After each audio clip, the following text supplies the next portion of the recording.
His shy assistant drunk texted, "Come get me." 10 minutes later, the mafia boss was standing at her door. He grabbed her wrist in front of everyone and laughed. Derek Vale, nephew of Seattle's most corrupt police captain, wrapped his thick fingers around Imani Whitaker's arm like she was something he'd already decided to keep. She was shaking. She was saying no. And he was grinning, tilting his head the way men do when they've never once been told that no meant anything at all. The music was loud. The crowd kept moving. Nobody stepped forward. Nobody said a word. Imani pulled. Derek pulled back harder. And somewhere across this rain-soaked city, a phone vibrated in the pocket of a man nobody in that bar would ever be brave enough to name. If you've ever been alone in a room full of people and still felt completely invisible, this story is for you. Before we go any further, if you're new here, hit that subscribe button and turn on notifications, because the stories we tell on this channel will keep you up past midnight, and you will not want to miss a single one. Drop a like and tell me in the comments, what city or country are you watching from tonight? I want to see exactly how far this story has traveled. Now, let's go back to the beginning. The thing about Imani Whitaker was that she had spent most of her 26 years learning how to take up as little space as possible. Not because anyone had told her to, exactly. It was more subtle than that. It was the way conversations shifted when she entered a room at the wrong moment. The way people's eyes slid past her at networking events, while landing immediately on the women beside her. Thinner women, louder women, women who seemed to have been born already knowing how to command a room. Imani had never been that. She'd always been the one standing slightly to the left of the action, holding a cup she wasn't drinking from, laughing a half-second too late at jokes she'd already understood. She was smart. Extraordinarily smart, actually. The kind of smart that doesn't announce itself but quietly solves every problem in the room before anyone else has noticed there's a problem. She could look at a financial spreadsheet with 400 rows and find the one number that didn't fit in under 3 minutes. She could manage 6 overlapping calendars, 3 time zones, and a rotating cast of volatile executives without losing a single appointment. She remembered things. Not just facts. She remembered the way things connected to other things, the patterns beneath the patterns, the shape of a lie inside a column of otherwise accurate data. But none of that made her comfortable at parties.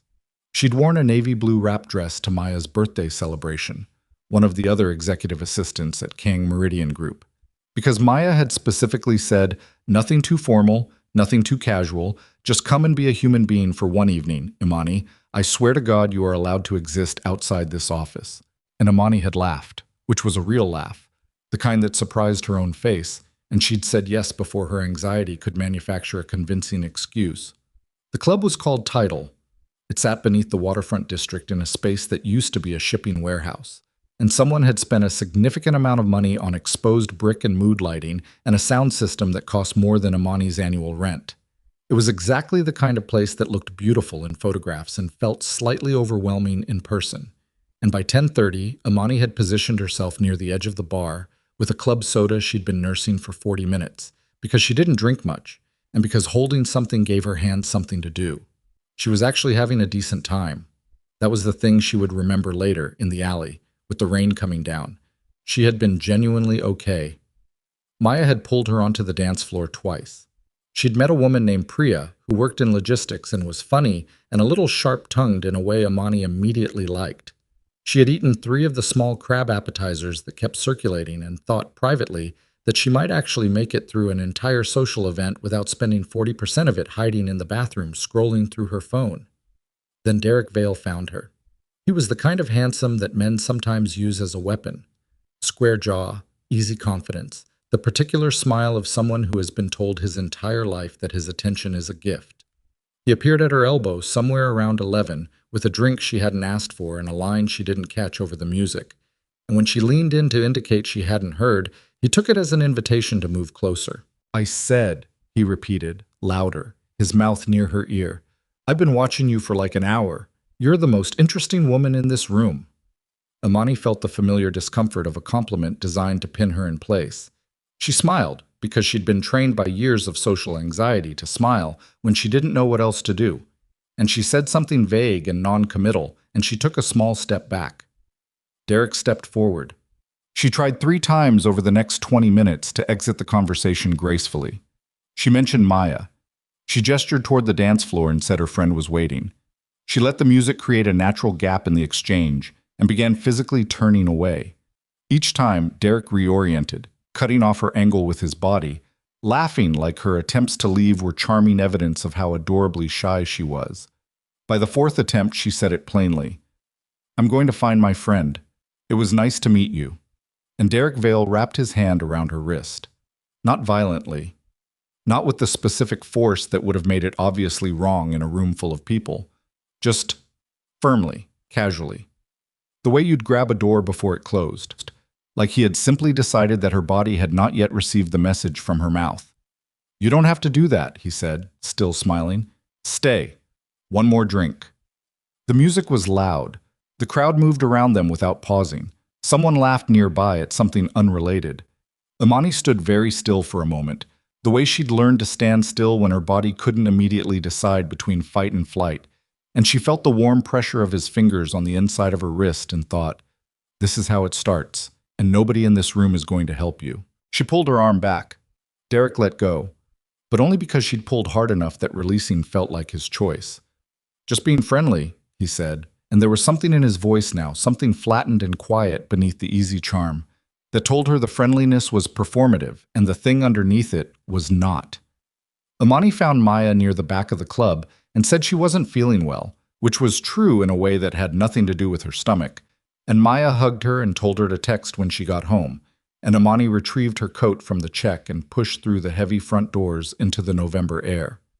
The rain had started while she was inside. Seattle rain.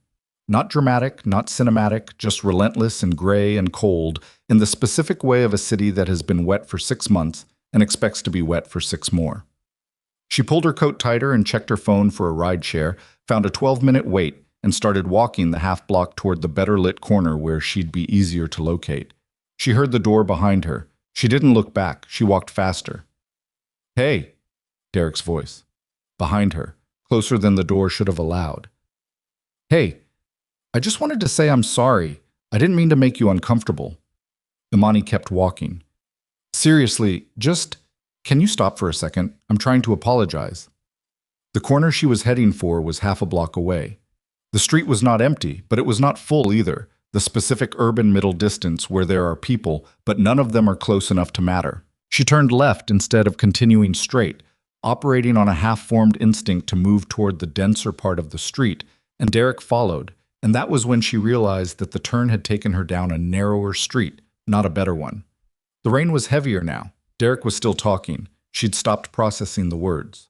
Her phone showed 9 minutes until the rideshare. 9 minutes was a long time. Her phone battery was at 8% and dropping in the cold. She stopped walking and turned around because being followed from behind felt more dangerous than facing whatever was in front of her. And Derek was maybe 6 feet away, and his expression had changed. The apologetic performance was gone. What was underneath it was harder and more honest. "You're being rude," he said. "I told you I was sorry." "I'm going home," Imani said. Her voice was steadier than she felt. "I just want to talk." "I don't want to talk." "Why are you acting like I'm some kind of... Please leave me alone." The 3 words hung in the wet air between them, and Derek Vale stared at her for a long moment. And then something moved across his face, something that was not quite anger and not quite contempt, but lived in the territory between them. And he said very quietly, "You know what your problem is? You act like you're something special." He took a step forward. Imani's phone was in her hand. She was trying to pull up her rideshare app to see if she could message the driver. Her fingers were cold. The battery read 6%. She unlocked the screen, opened messages by accident instead of the app, and found herself staring at her most recent thread. Kang Tae-jun, her boss. For a half-second that lasted much longer than a half-second, her thumb hovered over the keyboard. She knew what he was. She'd known for almost the entire 6 months she'd worked for him, known the way. You know something you haven't been told directly but have understood through accumulation. The armed men who used his private elevator without being announced. The meetings that cleared his entire floor without explanation. The particular way lawyers went very careful and very quiet, whenever his expression shifted by a single degree. She knew about the shoulder holster she'd glimpsed once when he'd reached for a file from the high shelf, the handgun's outline unmistakable beneath his jacket. She knew because she paid attention, and because her particular kind of intelligence had always been good at assembling the shape of things from scattered evidence. She had spent 6 months making herself invisible, specifically so that she would never become the kind of problem that drew his direct attention. And now Derek Vale was moving toward her in a dark, wet alley, and her phone was at 4%, and Imani Whitaker's trembling thumbs typed 3 words and hit send before her rational mind could catch up to her terrified body. "Come get me, please. I'm scared." The location attached automatically. The screen went black. The phone was dead. She pushed it into her pocket and pressed her back against the brick wall behind her and looked at Derek, who had stopped walking because he'd seen her on the phone, and now he was trying to decide whether whoever she'd called was real or a bluff. Imani was trying to decide the same thing. Across Seattle, in a warehouse, near the industrial docks, where the city's legitimate and illegitimate economies shared geography, without acknowledgement, Kang Tae-jun was in the middle of something that required his complete attention. He was 35 years old, exactly 6 feet tall, and built with the particular kind of physical economy that comes not from vanity, but from discipline, lean, controlled, the kind of body that moves without announcing itself. He had a face that was handsome in a sharp, asymmetrical way, the kind of face that could look entirely different depending on the angle, patient or calculating, or simply blank in the manner of a man who had long ago learned that visible emotion was a liability. His hair was dark and cut close on the sides, slightly longer on top, and he wore a charcoal suit that cost $4,000 because he had learned early that the quality of what you wear communicates things that words sometimes cannot. His lieutenant, Seo Min-jae, was standing 4 feet to his left, arms crossed, watching the man seated across the table the way a dog watches a small animal it hasn't yet decided whether to chase. The business being conducted was not pleasant. It rarely was at this hour, in this location. His private phone, the one with the number known to fewer than a dozen people on Earth, vibrated in his jacket pocket. Tae-jun did not check it immediately. He was mid-sentence. He finished the sentence. Then he removed the phone, glanced at the screen, and went completely still. The message was 3 words and a location pin. He read it twice. Not because he didn't understand it. He understood it immediately, the way you understand anything that arrives like a current through still water. He read it twice because he was a man who had spent 15 years making decisions that other people couldn't afford to make wrong, and he was checking himself. The location was 4 miles from the warehouse, the waterfront nightclub district. The timestamp was 60 seconds ago. His secretary. His extraordinarily competent, quietly terrified, perpetually apologetic secretary, who wore dark blouses chosen specifically to avoid notice, and who had, in 6 months of working for him, never once asked him for anything that wasn't directly related to her job responsibilities. She had sent him, "Please." "I'm scared." Tae-jun put the phone back in his pocket. "We're done for tonight," he said. The man across the table began to object. Tae-jun looked at him. The man stopped objecting. Min-jae followed Tae-jun out to the car without asking any questions, because Min-jae had known Tae-jun for 11 years and had learned to read the specific texture of his boss's silences. This one was not the silence of calculation. This was something Min-jae had seen precisely twice before in 11 years, and both times it had ended with significant property damage and one occasion of hospitalization. This was the silence of Kang Tae-jun, not thinking, just moving. 9 minutes and 40 seconds after Imani's phone died, an armored black Mercedes came around the corner of the alley at a speed that was not reckless, but was certainly committed. The headlights swept across the narrow space and caught Derek Vale mid-step, caught Imani pressed against the brick wall with her coat pulled tight and her chin up in the specific posture of a person trying very hard not to let their fear become visible, and the car stopped. The driver's door opened. Tae-jun stepped out into the rain. He was not wearing a coat. He'd left it in the warehouse. His charcoal suit jacket took the water immediately, and he didn't seem to notice or care. He stood in the gap between the car door and the frame, and he looked at Derek, and he looked at Imani. And then he looked back at Derek with an expression that contained no particular anger, no threat, no visible emotion of any kind. That was, Imani would think later, the most frightening part. Derek Vale was a man who understood violence in the abstract, the way people understand most things they've only read about. He knew his uncle was connected. He knew Seattle had structures of power that operated outside City Hall. But understanding these things academically and standing in a wet alley at midnight, looking at Kang Tae-jun's face, were two entirely different categories of experience. Derek recognized him.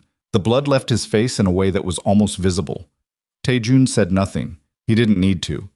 Derek Vale turned and walked away with the precise, controlled speed of someone who wants desperately to run, but understands that running would confirm something he'd rather leave ambiguous. He turned the corner. His footsteps faded. He was gone.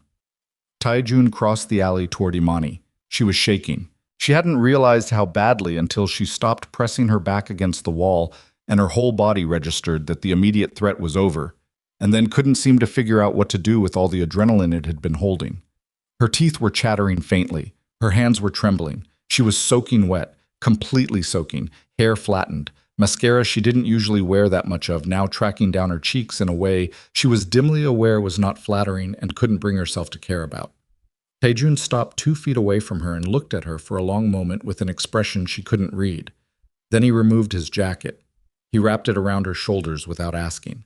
The jacket was damp on the outside from the rain, but still warm from his body heat, and it was so large on her that it fell almost to her elbows, and it smelled like expensive soap and something underneath that she couldn't identify. Imani opened her mouth. "I'm so sorry," she started. My phone died before I could explain. I wasn't thinking. It was an accident. I didn't mean to." "Stop," Tae-jun said. His voice was quiet. Not gentle exactly, but leveled, like someone who had turned a dial carefully to a specific setting. Imani stopped. "Did he touch you?" My wrist. Earlier, inside. He grabbed my wrist. He was following me. Are you hurt?" Wasn't quite a question. It had the shape of one but was delivered flat, like a form he was completing. "No," she said. "I'm not hurt. I'm sorry.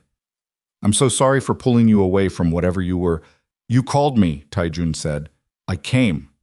He said it like it was simple, like it required no further elaboration, like the logic of it was so clean that any attempt to apologize for it was a misunderstanding of basic arithmetic.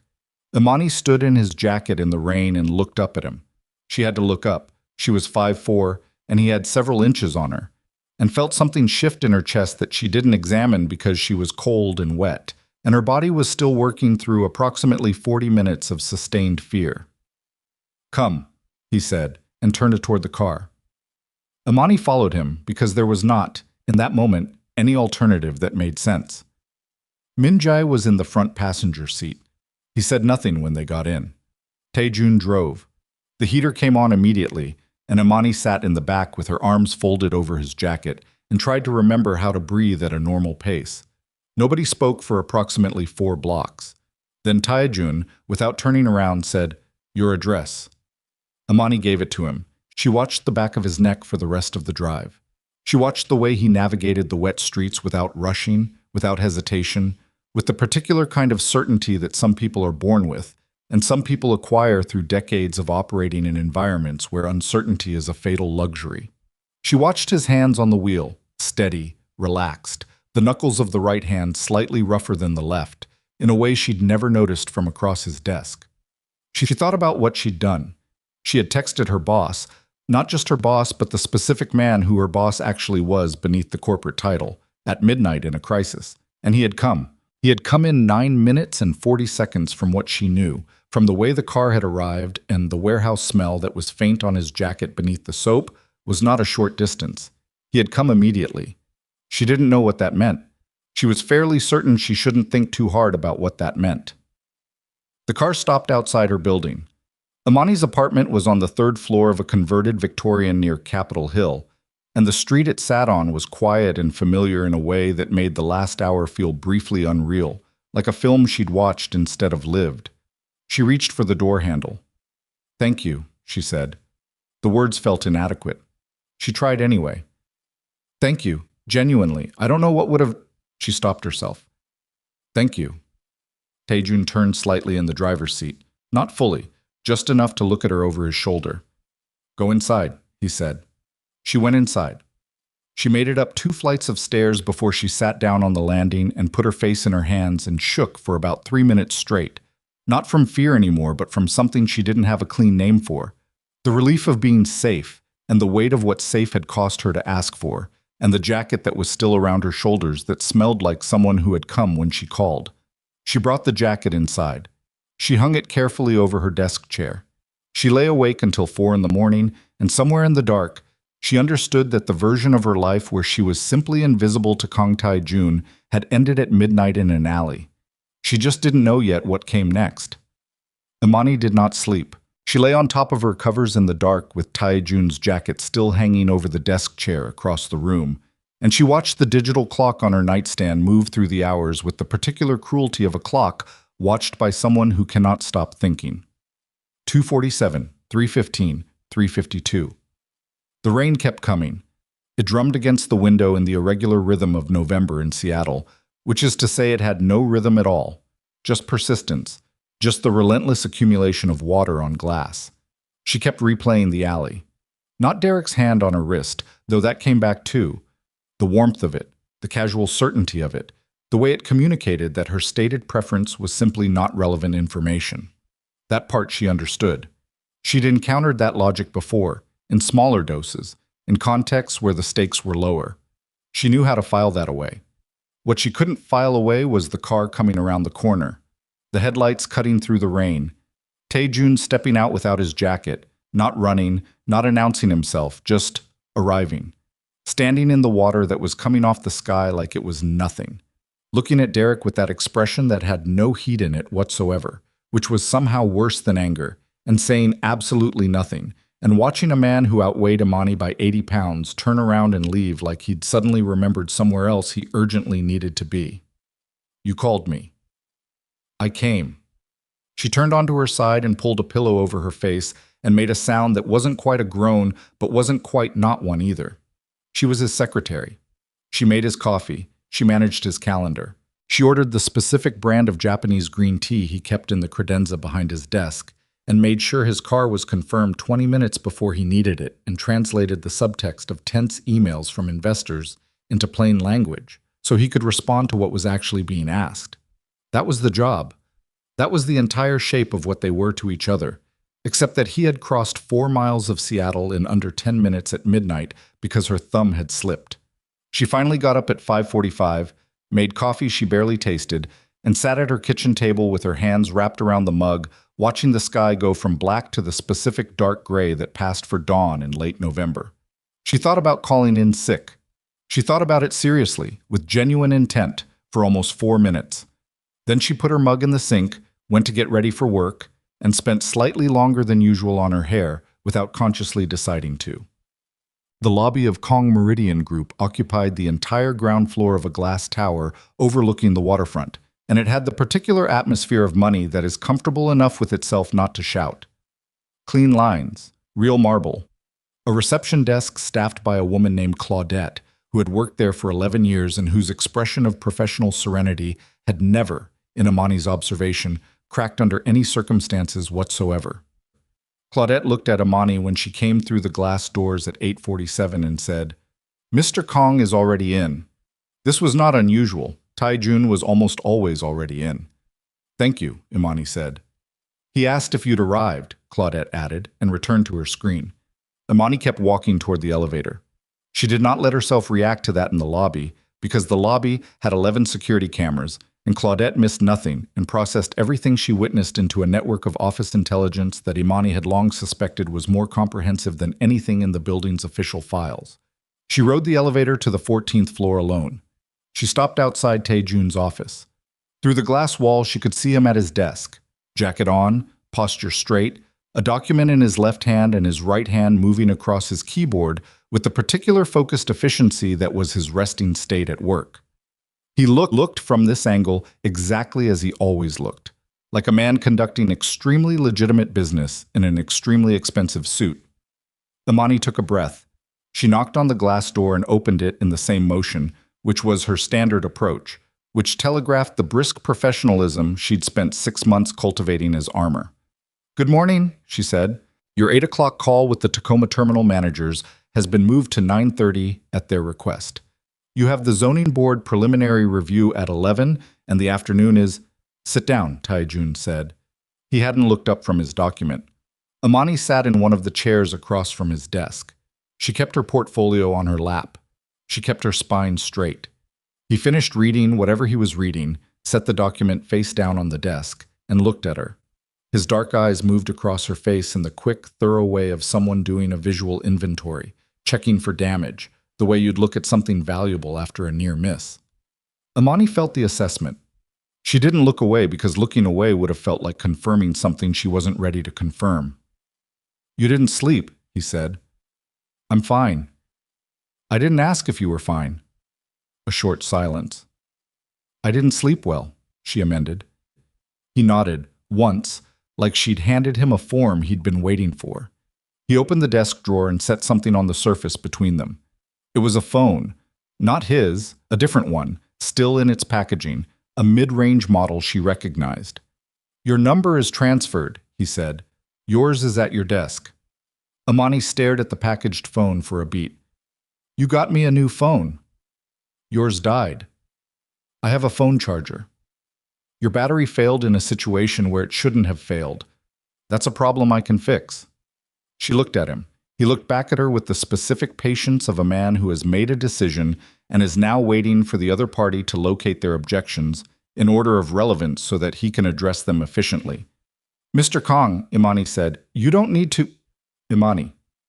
I was going to handle it myself. The man last night. His voice stayed flat and even. Derek Vale. Do you know who his family is? The shift was immediate. She felt it. The conversation pivoting from something personal to something that had an architecture, a purpose, a direction she hadn't anticipated. No, she said. His uncle is Captain Warren Vale, Seattle PD, District 4 Command. Imani was quiet for a moment. Okay, she said carefully. Captain Vale and I have a professional relationship, Tae-jun said, and the way he said professional was precise in a way that communicated clearly that the word was doing significant work. It is not a simple one. She waited. Derek appearing at an event where my secretary was in attendance may not have been accidental. Imani felt the information land somewhere in her chest, not with surprise exactly, but with the specific weight of a suspicion suddenly given a frame. She thought about Derek's approach, how quickly he'd found her, how he'd stayed near even after she'd clearly indicated she wanted to leave, how his anger when she finally walked away had seemed less like wounded pride and more like something being denied. You think he was targeting me, she said, because of you. I think it's possible. Do you know or do you think? Tae-jun looked at her steadily. I'm still determining. The honest answer was the one she hadn't expected, and it landed differently because of that. What does that mean for me? Imani said. It means that last night changed your exposure regardless of intent, he said. Everyone in my immediate network saw me respond to your message personally. That information travels. Imani sat with that for a moment. She was an intelligent woman, and intelligent women sometimes have the particular disadvantage of being able to extrapolate a situation's logic further than they'd like. She could see the shape of what he was telling her. If someone in his world now believed she mattered enough for Kang Tae-jun to personally drive across the city at midnight, then she had acquired value she hadn't asked for and couldn't return. So I'm— What? She said. A target now? Because you came? You were potentially a target before I came, Tae-jun said. Now they know you matter. That is different from safe, but it is also different from being unknown. That is a very strange comfort. It is not meant as comfort. It is information. She looked at her hands for a second, then back at him. What are you going to do? I'm assigning a driver to your home route. Someone from my security team will be in your building until I determine Vale's intent. Imani felt her jaw tighten. I appreciate what you're trying to do, but I can't have— This isn't optional, he said. The two words fell into the room like something dropped from a height. Imani looked at him directly. I'm your secretary, she said. Not your— I know what you are. His voice had dropped slightly. Not softer, lower, more precise, the way a volume adjustment that is not about volume works. But you are in my building. You are in my professional life. And if Vale believes he can use you to move against me, your preferences about personal security are secondary to the actual threat. Secondary, she repeated. Yes. My preferences about my own life are secondary.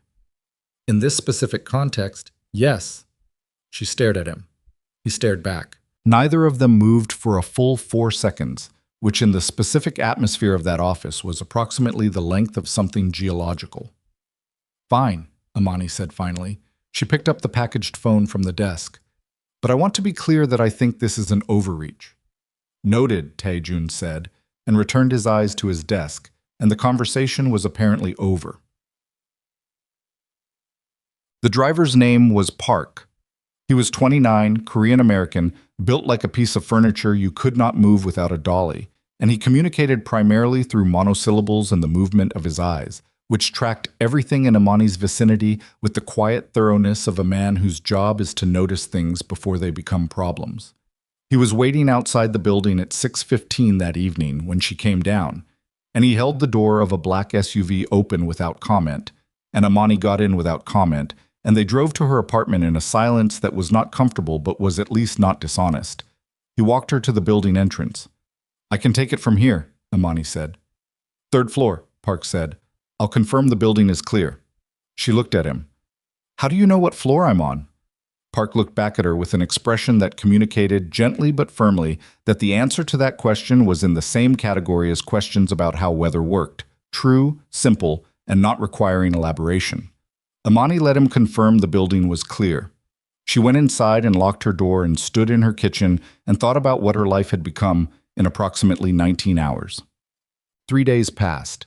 They were strange days, structured days, days that looked from the outside like her life had barely changed, and felt from the inside like everything had shifted 2 degrees off its previous axis. She went to work. She managed Tae-jun's schedule. She fielded calls and reorganized the fourth quarter reporting timeline and sourced a replacement vendor for the caterer who dropped the Marina Development launch event on 12 days' notice. Park drove her home. Someone she didn't see watched her building. Tae-jun was at work every day as he always was, and they interacted as they always had. Professionally, efficiently, with the clipped brevity of 2 people who had developed a working shorthand. Except that once, when she was retrieving a file from the cabinet behind his desk, and her sleeve caught the corner of the credenza and knocked a pen holder onto the floor, and she said, "Sorry, I'm sorry," before she'd even fully registered what had happened, Tae-jun said from across the room, "Stop apologizing for existing in a space." And she picked up the pens and said nothing because she didn't trust what her face might do. On the 4th morning, Min-jae came to her desk. Theo Min-jae was 31, lean in a way that suggested economy rather than effort, with close-cropped hair and a face that was almost expressionless by default. Not unfriendly, not hostile, simply operating at a calibration that reserved expression for things that earned it. He was Tae-jun's lieutenant in all senses of the word, the person who sat immediately to his right in every meeting, who communicated his decisions to the people below, who knew things that were not in any file anywhere. He had spoken to Imani maybe a dozen times in 6 months. Directional things, informational exchanges. The document needs to be ready by 3. The external guests come through the side entrance. Mr. Kang needs the Portland numbers before lunch. He sat in the chair across from her desk now and placed a manila folder in front of her.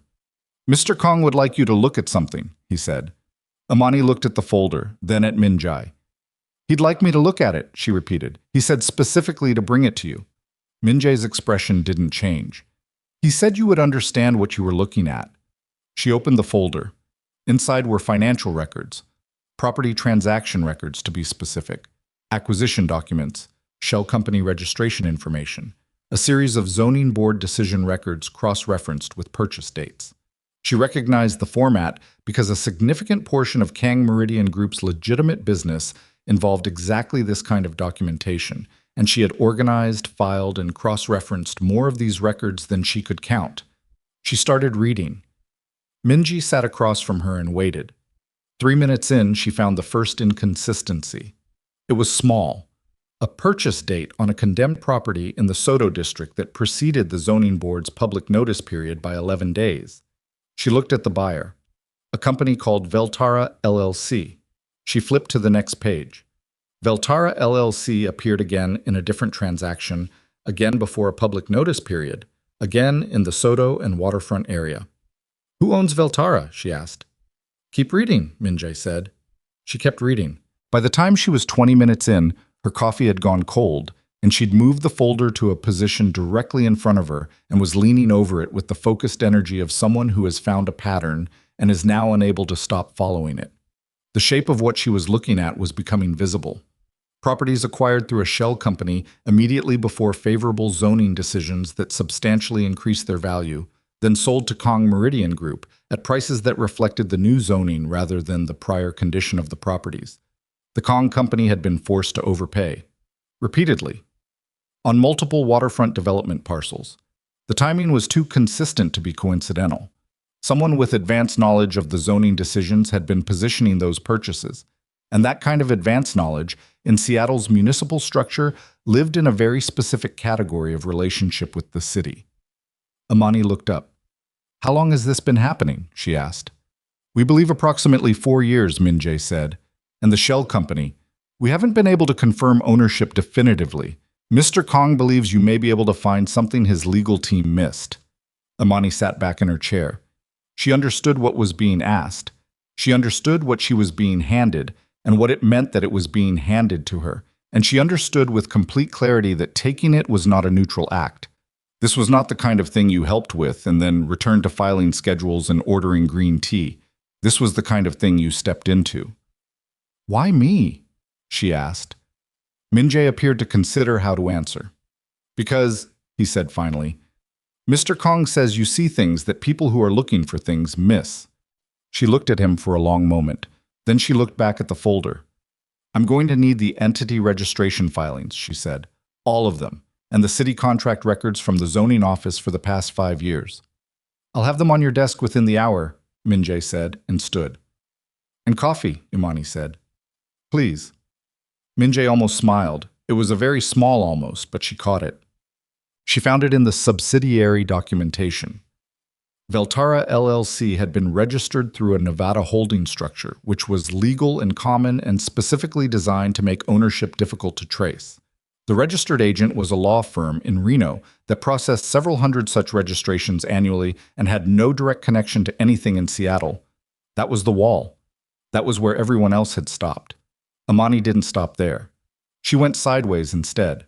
Veltara's operating account, visible in one of the financial records that had been obtained through means she decided not to examine too closely, had received a wire transfer from a company called Pacific Infrastructure Consulting 18 months ago. Pacific Infrastructure Consulting was a small firm that provided, according to its website, traffic flow analysis and municipal development advisory services. Its listed contact on file with the State Business Registry was D. Vale. Derek Vale. She sat back in her chair slowly. The clock on her computer said 4:47. The floor around her desk was covered in paper she'd spread out in concentric rings of relevance.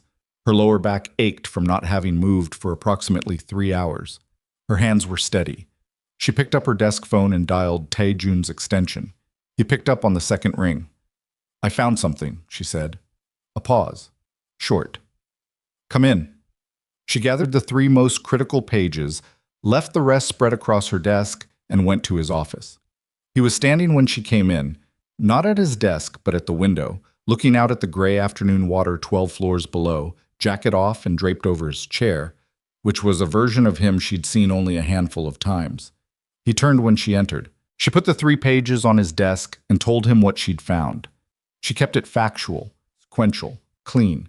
The shell company, the operating account, the wire transfer, the contact name. She didn't editorialize. She just laid it out the way the numbers laid it out, which was clearly and without any remaining room for coincidence. Tae-jun listened without interrupting. He was very still while she talked. When she finished, he looked at the documents for 30 seconds without speaking. "You're certain," he said. "The connection between Pacific Infrastructure and Veltara is documented," she said. "The wire transfer is in the records. D. Vale is the registered contact. I can't tell you with certainty that it's Derek specifically versus another family member, but the surname and the waterfront location make it—" "It's him," Tae-jun said. "It's the uncle's operation. Derek is a front." He picked up the 3 pages and looked at them again. And Imani watched his face and thought about the conversation she'd had with herself at 5:40 in the morning about the shape of what her job actually was. Do you understand what this is? He said. It's evidence of systematic fraud, Imani said. A police captain leveraging inside municipal knowledge to extort Kang Meridian Group through fraudulent property transactions. Yes. He set the papers down. His eyes came up to hers. It's also the reason Derek was at that club. He wasn't randomly following you. Vale knew who you were. He was testing how close you'd gotten. The room was very quiet. Imani heard the building's ventilation system in a way she usually didn't. He sent his nephew to assess me, she said, or intimidate you into leaving. You'd been flagged. Flagged as what? Tae-jun looked at her. As someone I'd noticed losing, he said. The words arrived with the specific weight of something that has been measured before being placed on a surface. Not a declaration, not a confession, just a fact, stated with the same flat precision he used to state every other fact. And the flatness was somehow worse than heat would have been because it left her with nothing to push back against. Imani stood on the other side of his desk and did not move. You need to tell me something, she said. Her voice was steady. Truthfully. Ask. Am I in actual danger? Not managed danger, not contained risk. Am I in actual danger? He held her gaze. Yes, he said. One word. No qualification. She'd asked for the truth and she'd gotten it, and it hit her in the chest the way the truth generally does when you've been quietly hoping for a different answer. She exhaled slowly. She put her hand on the back of the chair in front of his desk, not sitting, just steadying. Okay, she said. Okay, he said, and something in his voice shifted by a degree she wouldn't have caught in month 1 of working for him, but caught now with complete clarity. He moved around the desk toward her, not quickly, not with any performance of comfort, and he stopped near enough that she could see the fabric of his shirt and the faint tension along his jaw. This is what's going to happen, he said. I'm taking this to Vale directly. I'm giving him the option to correct his choices. I am doing that in the next 24 hours. And if he doesn't take the option, then his choices cease to be his to make. She absorbed that. I want you to keep these documents, Tae-jun continued. Copies. Not here. Your apartment. A secure location of your choice. Min-jae will help you set up encryption. You're giving me the evidence, she said. I'm giving you protection, he said. If anything happens to me before Vale is handled, those documents go to every prosecutor and investigative journalist I've prepared packages for. Vale knows that because I'm going to tell him. You're using me as insurance, Imani said. Not accusingly, factually. I'm making you too valuable to touch, he said. There's a difference. She looked at him for a long moment. That's still a decision you made about my life without asking me, she said. His jaw tightened slightly. Yes. I want to know why you didn't ask me first. The silence stretched for 4 seconds. Because asking you meant explaining the risk, he said. And I didn't want you to... He stopped. Didn't want me to what? He didn't answer immediately. He looked for approximately 3 seconds, like a man who is accustomed to navigating high-stakes environments and has encountered a question that does not have a tactically optimal answer. I didn't want you to leave, he said. The words were quiet. They were the quietest words she'd heard him say in 6 months. Imani stood there in the gray afternoon light 14 floors above Puget Sound, in the office of a man who ran a criminal syndicate through a glass-walled building on the Seattle waterfront, holding evidence that could destroy a corrupt police captain, with an armed driver waiting for her downstairs and a security detail she'd never asked for watching her building at night. And she thought, this is the last possible moment at which I could still go back. She knew it with the specific clarity of a person who can see the shape of a decision from both sides at once, who understands what each path costs and what each path offers, and who recognizes that the neutrality between them is already gone. She had found his evidence.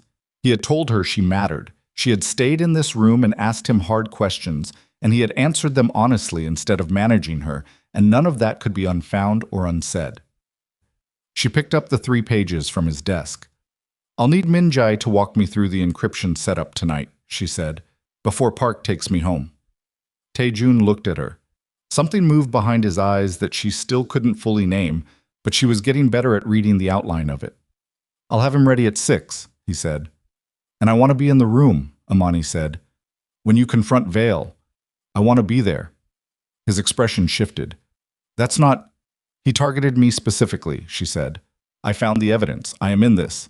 You don't get to make me the leverage and then exclude me from the conversation. Tae-jun stared at her. She stared back. You understand what kind of meeting that is, he said. I understand exactly what kind of meeting that is, she said. A pause that lasted long enough that the ventilation system became audible again. Fine, Tae-jun said. It was the same word she'd used in his office 4 mornings ago, when she'd taken the phone off his desk and told him she thought it was an overreach, and she wondered if he'd noticed the echo, or if it simply meant that two people who were both accustomed to holding their ground had found themselves occupying the same territory, and neither one was willing to be the first to move. She walked out of his office with the documents against her chest and sat back at her desk and looked at the paper spread across every surface and thought, there is no version of tomorrow where I am simply his secretary. The girl who used to press herself against walls and apologize for the space she occupied was still somewhere inside her. She knew that. She wasn't gone. But she was sitting down, and she was quiet. And for the first time in a very long time, she wasn't the one running the room. The meeting with Warren Vale was set for the following evening. Tae-jun chose the location himself, an unfinished waterfront development on the southern edge of the Port District, a building that Kang Meridian Group technically owned through one of its legitimate subsidiaries, and that currently existed in the architectural state of a structure that had not yet decided what it wanted to be. Concrete floors, raw steel framing on the upper levels, working electricity on the ground floor only, and even that was the temporary construction variety. Fluorescent strips hung from exposed conduit that gave everything below them a flat, ungenerous light. The kind of place where the acoustics made every sound carry farther than expected, and where the November wind came through the open upper floors and moved the air below in slow, irregular pulses. Min-jae had swept it at 3 in the afternoon, clean. Park drove Imani from the office at 6:15. She was wearing the same charcoal blazer she'd worn all day, and she'd spent approximately 40 seconds in the bathroom mirror looking at her own face and deciding she looked fine, and then spending another 30 seconds deciding she looked like someone who was trying to look fine, which was worse, and then deciding she didn't have the bandwidth to address it. She was in the car, and she was going, and that was the only fact that mattered. You should stay near the entrance, Park said. It was the most words he'd strung together in her presence. Mr. Kong already told me that, she said. I'm telling you again. I heard you both. Park looked at her in the rearview mirror with the expression of a man who has been assigned to protect someone who is not cooperating with the project and has made his professional peace with this. The building was dark from the outside, except for the pale wash of construction lighting through the ground floor windows. 2 of Tae-jun's men stood outside the main entrance in positions that were not quite casual and not quite military, but existed in the space between. They acknowledged Park with a look. One of them held the door. Inside, Tae-jun was already there.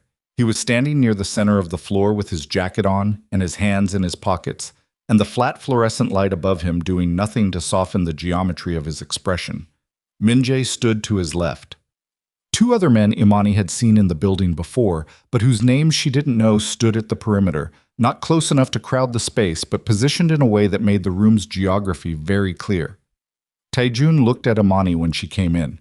His eyes moved across her quickly, the same inventory she'd learned to recognize, and then he looked toward the door behind her. He'll be here in 10 minutes, Min-jae said, not to anyone specifically. Imani moved toward the wall to the right of the entrance, which was where she'd been told to stand, and stood there. She had a copy of the 3 critical documents in the inner pocket of her blazer. She'd made 4 additional copies, encrypted and distributed as she and Min-jae had arranged.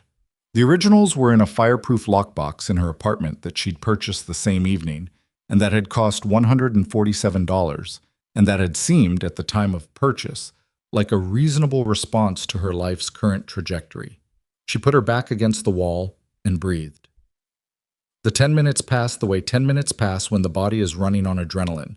Not slowly, exactly, but with a peculiar granularity, each second arriving with slightly more texture than usual. Then headlights swept through the ground floor windows. Captain Warren Vale was 58 years old and built like a man who had been large in his youth and had never quite adjusted to the way that kind of mass redistributes itself over decades. He was broad across the shoulders, thick through the middle, with a face that had once probably been conventionally commanding and had settled into something harder and more settled, the face of a man who had spent 30 years being obeyed and had incorporated that experience into his actual bone structure. He wore civilian clothes, dark jacket, open collar, and he came through the door with two men behind him, both of whom were off-duty officers that Imani recognized from the department records she'd reviewed, both of whom were carrying. He stopped when he saw the layout of the room.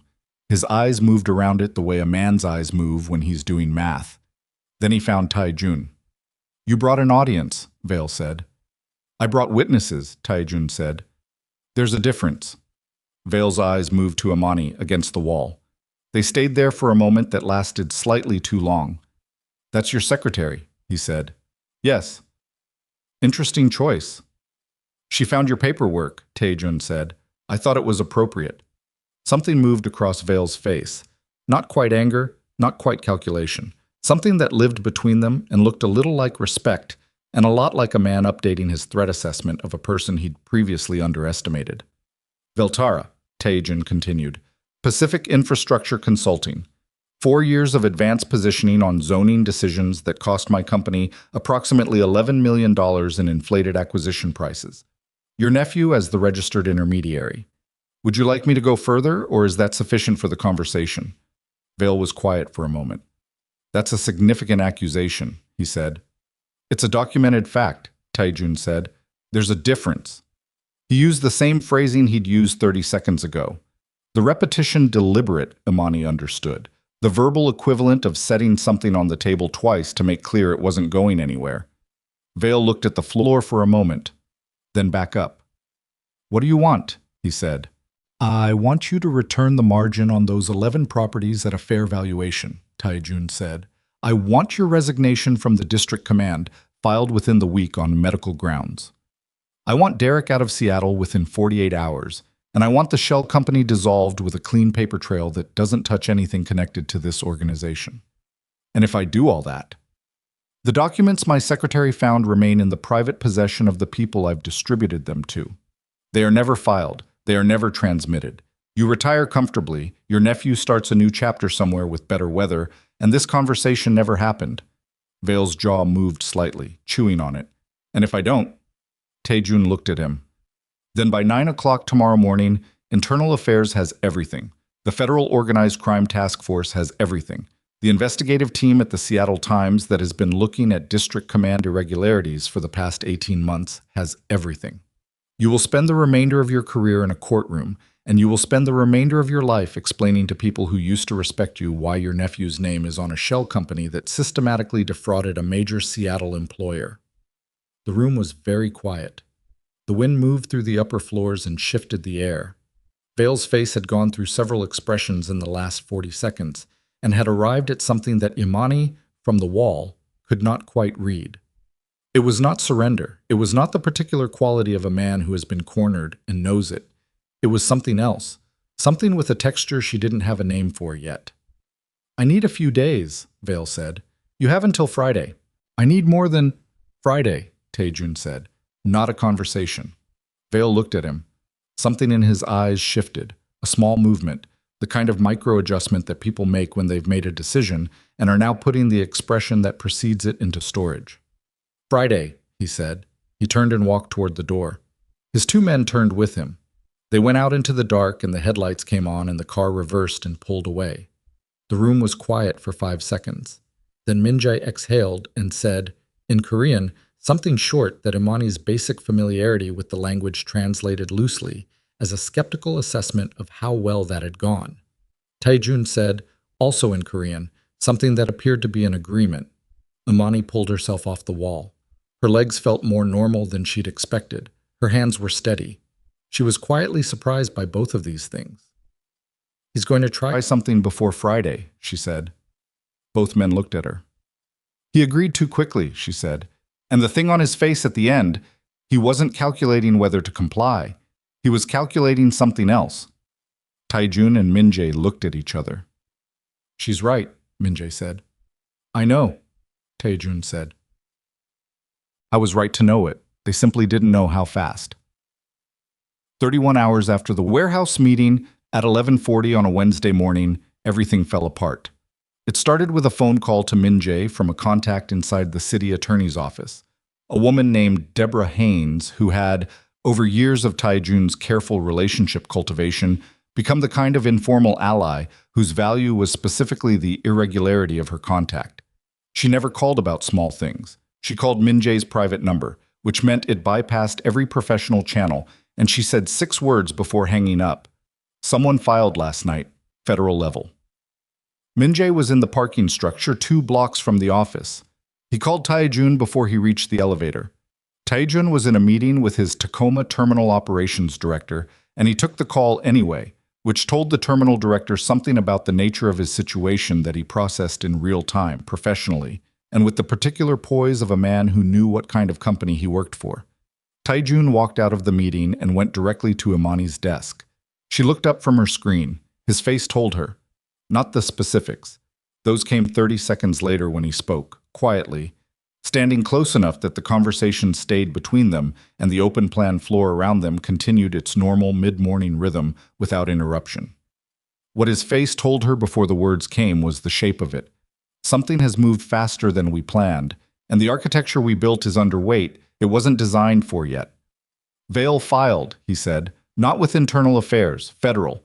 He got to someone in the organized crime task force last night. Imani went very still.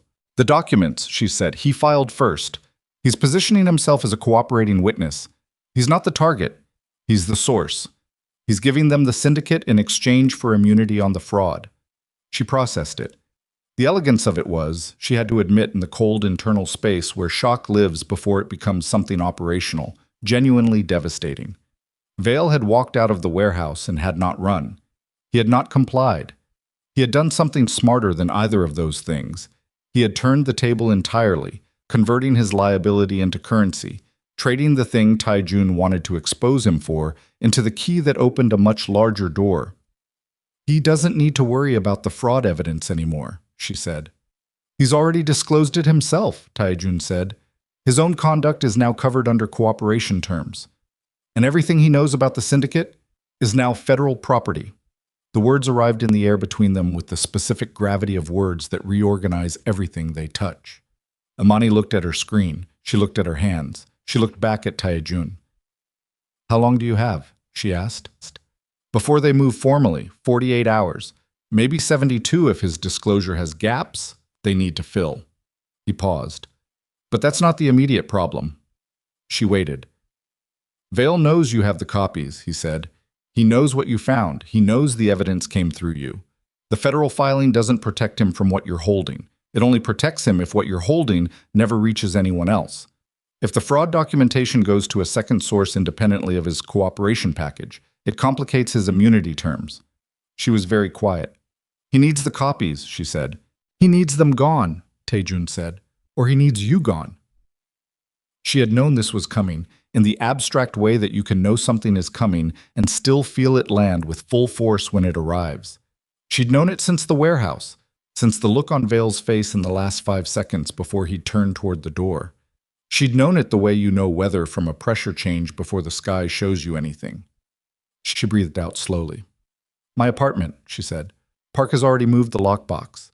It's in a secondary location. You're not going back to your building tonight. Where am I going?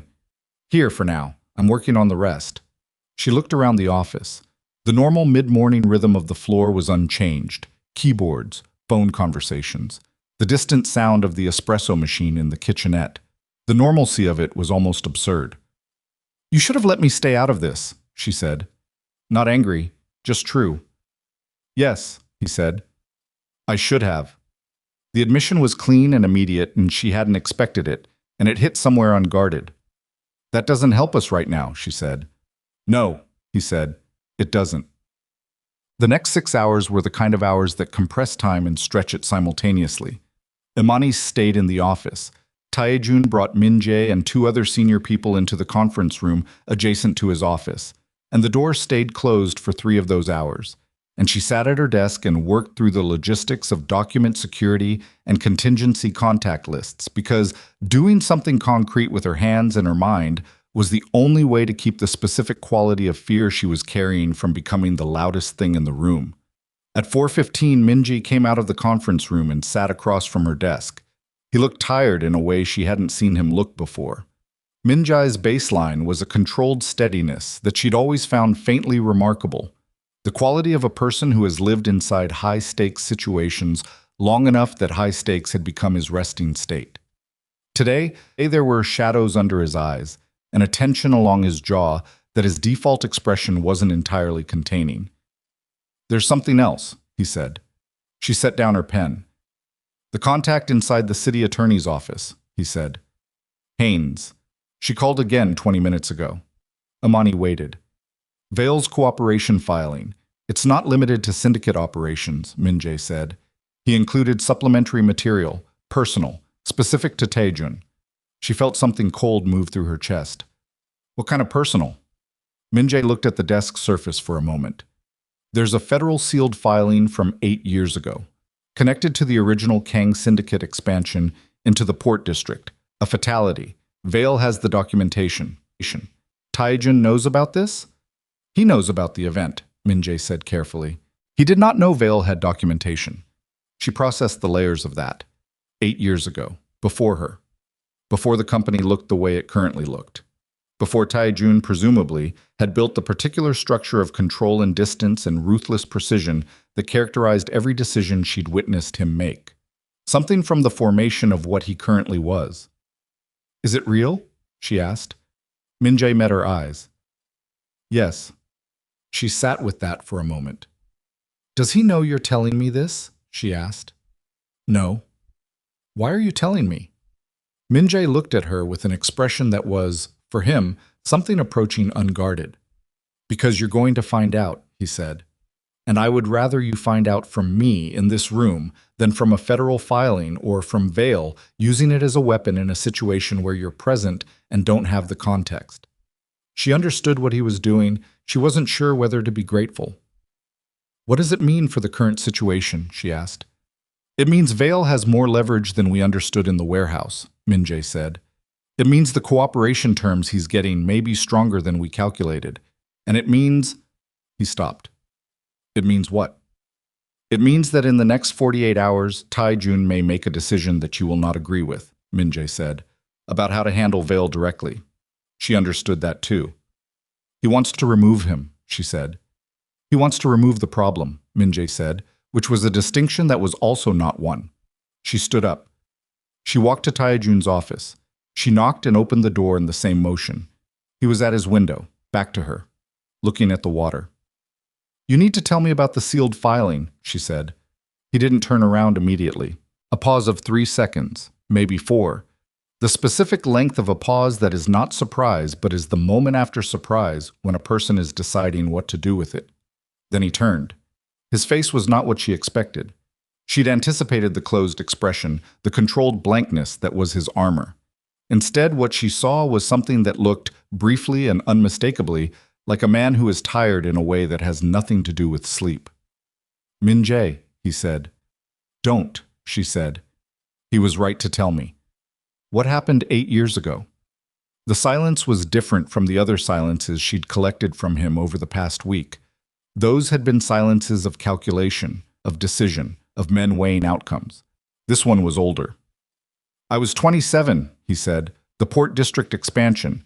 There was a competing organization. They sent someone to communicate their position. And? The communication escalated. Someone died. Yes. Because of you." He met her eyes. "Yes." She breathed. She had known, academically, what he was. She'd been very precise with herself about that knowledge. The shoulder holster she'd glimpsed, the men in the private elevator, the way lawyers looked when he went quiet. She had assembled the picture clearly, and then she had made the deliberate choice to stop at the outline and not fill in the interior, because the interior was where things became real in a way that had weight and texture and consequence. Now Min Jae had handed her the interior. "Vale is going to use this," she said. "If I don't move first," Tae-jun said. "Move first means, it means Vale does not make it to a formal hearing." She looked at him for a long time. He looked back. "I need you to listen to me," she said. "Imani, no, listen." She came farther into the room and stopped 6 feet from him, close enough for the conversation to be real. "If you do that, you confirm everything in his filing. You become exactly what he's describing to the federal task force. Every cooperation term he's negotiated becomes stronger because the man he named just proved him right. If you don't, we find another way, she said. We still have the fraud documentation. His immunity terms are for the syndicate information. They don't automatically cover everything, and if there are procedural problems with how he obtained those sealed records from 8 years ago, his cooperation package has vulnerabilities. He stared at her. You don't know that. I know that cooperation agreements are negotiated and conditional, and I know that people who build cases on compromised sourcing have lost those cases before, she said. I'm not saying it's certain, I'm saying it's a direction. You're asking me to trust a direction when the alternative removes the threat entirely. I'm asking you to not become the thing that proves he was right about you, she said. Because if you do, I cannot… She stopped. Cannot what? She looked at him. I cannot be the person who helped you build the thing that justified it, she said. I found the documents. I came to this building. I sat in that warehouse. Everything I did because I thought there was a version of this that didn't end with someone disappearing. If I'm wrong about that, I need to know now. The room was very quiet. The wind moved through the floors above them, a low structural sound. Tae-jun looked at her with an expression she was still not able to fully name, but she had enough of his language now to read the edges of it. A man confronting the specific friction between what he has always done and what someone he cannot dismiss is telling him. You are asking me to take a risk that puts you directly in Vale's path, he said. I'm already in his path, she said. That happened when you came to the alley. His jaw tightened. If you move on Vale directly, she said, I lose everything I've helped build. The document trail, the cooperation vulnerabilities, the procedural arguments, all of it becomes context for a murder investigation instead of a fraud case. We lose all leverage and gain only evidence against ourselves. Against me, he said, not you. Do you honestly think, she said quietly, that they won't look at the person who assembled the evidence? He said nothing. She pressed. I'm already in this. You know that. The question is whether we fight it on ground that gives us options or ground that gives us nothing. It was the longest she'd spoken in a single sustained argument in her adult life. Her voice had stayed steady for all of it, which surprised her. Her hands were steady too. She noticed both of these things the way you notice them when you're slightly outside yourself, watching from a close distance. Tae-jun turned back toward the window. She waited. Outside, the light was going. The gray afternoon was becoming gray evening, the water below shifting from pewter to something darker, the distant lights of the port district beginning to resolve into their night configuration. Vale moved up his timeline, Tae-jun said. He was still looking at the window. He filed early. He has something else. She felt it. The small specific shift of a situation that is already bad revealing a new level. What do you mean he has something else? The sealed filing, Tae-jun said. It was sealed for a reason. There was an agreement 8 years ago when it was closed. An agreement between the department and… He stopped. And then he said the word that reorganized everything. And my father. Imani stared at the back of his head. Your father, she said. He negotiated the terms. He was still running the syndicate then. He had a relationship with the department that I didn't fully inherit when I took over. He turned, and his face was a thing she had not seen before. Not the exhausted tiredness from earlier, but something beneath it, something older and harder and more personal than any expression she'd witnessed in 6 months. Vale was my father's man, not mine. He transferred his extortion operation to me because the geography made it logical. I didn't fully understand the history. The room reconfigured itself around this information. Vale isn't just cooperating against you, Imani said slowly. He's protecting himself against what he knows about my father's era, Tae-jun said, and using me to do it. The cooperation package gives him immunity for everything in my tenure.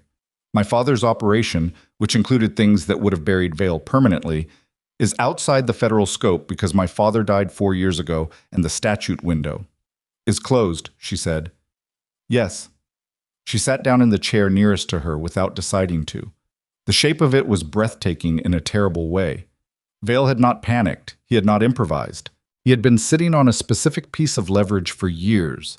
The sealed file, the old arrangement, the history that predated Tae-jun's control.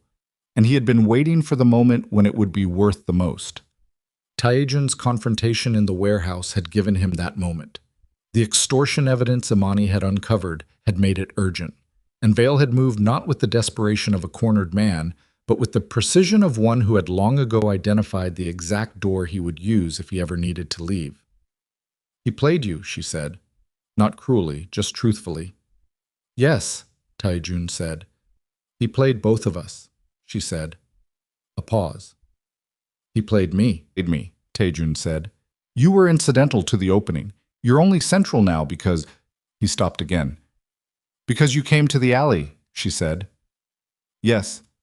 She sat in the chair and looked at the floor for a moment. She thought about the night in the rain. She thought about 3 words she'd typed with cold, trembling thumbs that she'd thought were an accident. Then she looked up at him. "Then we have to go backward," she said. He frowned. "What?" "The original sealed filing," she said. "The agreement your father negotiated. If it's sealed, there are terms to the sealing, conditions under which it remains sealed and conditions under which those terms are void. Vale's cooperation filing almost certainly touched elements of that arrangement. If he disclosed things covered under the original sealing agreement, he may have triggered a violation of that agreement that voids his cooperation terms retroactively." She watched him. "That is," she continued, "if the original agreement was documented, which it would have been. Your father's arrangements were documented because your father was not a man who made undocumented agreements." Tae-jun stared at her. She held his gaze. "I need to see the original filing documents," she said. "Everything from 8 years ago, whatever your father's lawyers kept." He said nothing for 3 full seconds. Then, "That documentation is in my father's personal archive. It's in storage. Out of the city." "How far out of the city?" "Tacoma." "Can you get it tonight?" Another pause. "I can," he said. "Then get it," she said, "because in 48 hours none of this matters anyway. And if there's a procedural weapon sitting in a storage facility in Tacoma, I want it in this building by morning." He looked at her for a long moment with the expression she'd been learning to read for the past week, and could now see more fully. The thing behind his eyes that she hadn't had a name for and was beginning to understand was something close to the way a person looks at someone who has just done something they didn't expect to be capable of. He picked up his phone. He made the call. And Imani Whitaker, who had come to this city to be invisible, who had spent 6 months perfecting the art of taking up as little space as possible, sat in a chair in a glass-walled office above the Seattle waterfront at the center of a situation that could destroy them both, and felt, underneath the fear and the exhaustion and the weight of everything she now knew, something she hadn't felt in so long she almost didn't recognize it. She felt absolutely, completely, terrifyingly certain that she was exactly where she was supposed to be. The archive boxes arrived at 2:17 in the morning, 4 of them, heavy-duty cardboard reinforced with packing tape, brought up from the parking level by Min Jae and a man named Cho, who worked Tae-jun's night security rotation and communicated primarily through physical competence. They stacked the boxes on the conference room table, and Min Jae cut the tape on all 4 with a box cutter he produced from his jacket pocket, and then stood back and looked at Imani. "These are everything from the Tacoma storage unit flagged under the original filing date," he said. Imani looked at the boxes, then at the clock on the wall, which said 2:19, then back at the boxes. "Okay," she said. She sat down and started with the first one. Tae-jun was in his office. He'd been in his office since 11, on the phone with people she couldn't identify from the fragments of conversation that came through the glass when his voice rose slightly above his normal register. He'd looked through the conference room window once, around midnight, and she'd looked back, and he'd returned to his call. That was the full extent of their communication for 3 hours. She didn't mind. She needed the space, and she suspected he needed it too. The specific space of 2 people who have said true and heavy things to each other, and now need to be in the same building, but not in the same room while they process the weight of those things. She pulled files from the first box. The documentation from her father's era was dense, not disorganized, but dense in the way of records kept by people who understood that everything might eventually matter. Kang Tae-jun's father, Kang Sung-won, had been, by the evidence of his paperwork, a man of extraordinary methodical precision. The files were dated, cross-referenced, indexed in a system that Imani understood within 20 minutes of handling them, because it was not fundamentally different from the systems she'd spent 6 months maintaining for his son, which told her something about inheritance that she set aside for later. She was looking for the sealed filing agreement, the original terms, the conditions under which the 8-year-old arrangement had been constructed. She found pieces of it in the second box, cross-referenced with the third. By 4 in the morning, she had the shape of it, and by 4:40, she had enough to build something real. She stood up, took the 6 most critical documents, and knocked on Tae-jun's office door. He was at his desk, jacket off, collar open, the particular state of a man who has been in the same room for 5 hours running the same problem through different configurations. He looked up when she came in. She put the documents on his desk. "The original agreement has a mutual non-disclosure provision," she said. Her voice was steady but rough around the edges in the way that 4:40 in the morning makes everything rough. "Both parties were bound. Your father's organization and the department representatives who signed. Vale was a signatory." Tae-jun looked at the documents. If Vale disclosed specific elements of that sealed arrangement in his federal cooperation filing, she continued, he violated the mutual provision. The original agreement has a breach clause. Breach by one party releases the other from all associated confidentiality terms. Meaning if Vale broke the seal first, we can break it back. Everything in this archive that his cooperation filing touched, every piece of history he used as leverage, we can present counter-documentation that reframes the entire narrative of what the federal task force thinks they're getting. Tae-jun was reading the documents as she spoke. Fast, precise, the way he read everything. The cooperation terms are negotiated around the assumption that he holds the only version of this history, she said. He doesn't. Your father kept everything. The original terms show that the department was equally implicated in the arrangement. Vale's cooperation package describes a criminal organization. This, she pointed to the documents, describes a corrupt institutional structure in which the department was an active participant, not a victim. Tae-jun looked up. He's not a witness, she said. He's a co-architect, and his own filing proves it because he disclosed things he was contractually prohibited from disclosing. The room was quiet. Outside the windows, the city was in its darkest hour, the specific black of 4:40 that exists between the bar's closing and the earliest delivery trucks. If this holds, Tae-jun said, if this holds, his cooperation agreement is built on a procedurally compromised foundation, she said. His attorneys may not even know about the original sealing provision.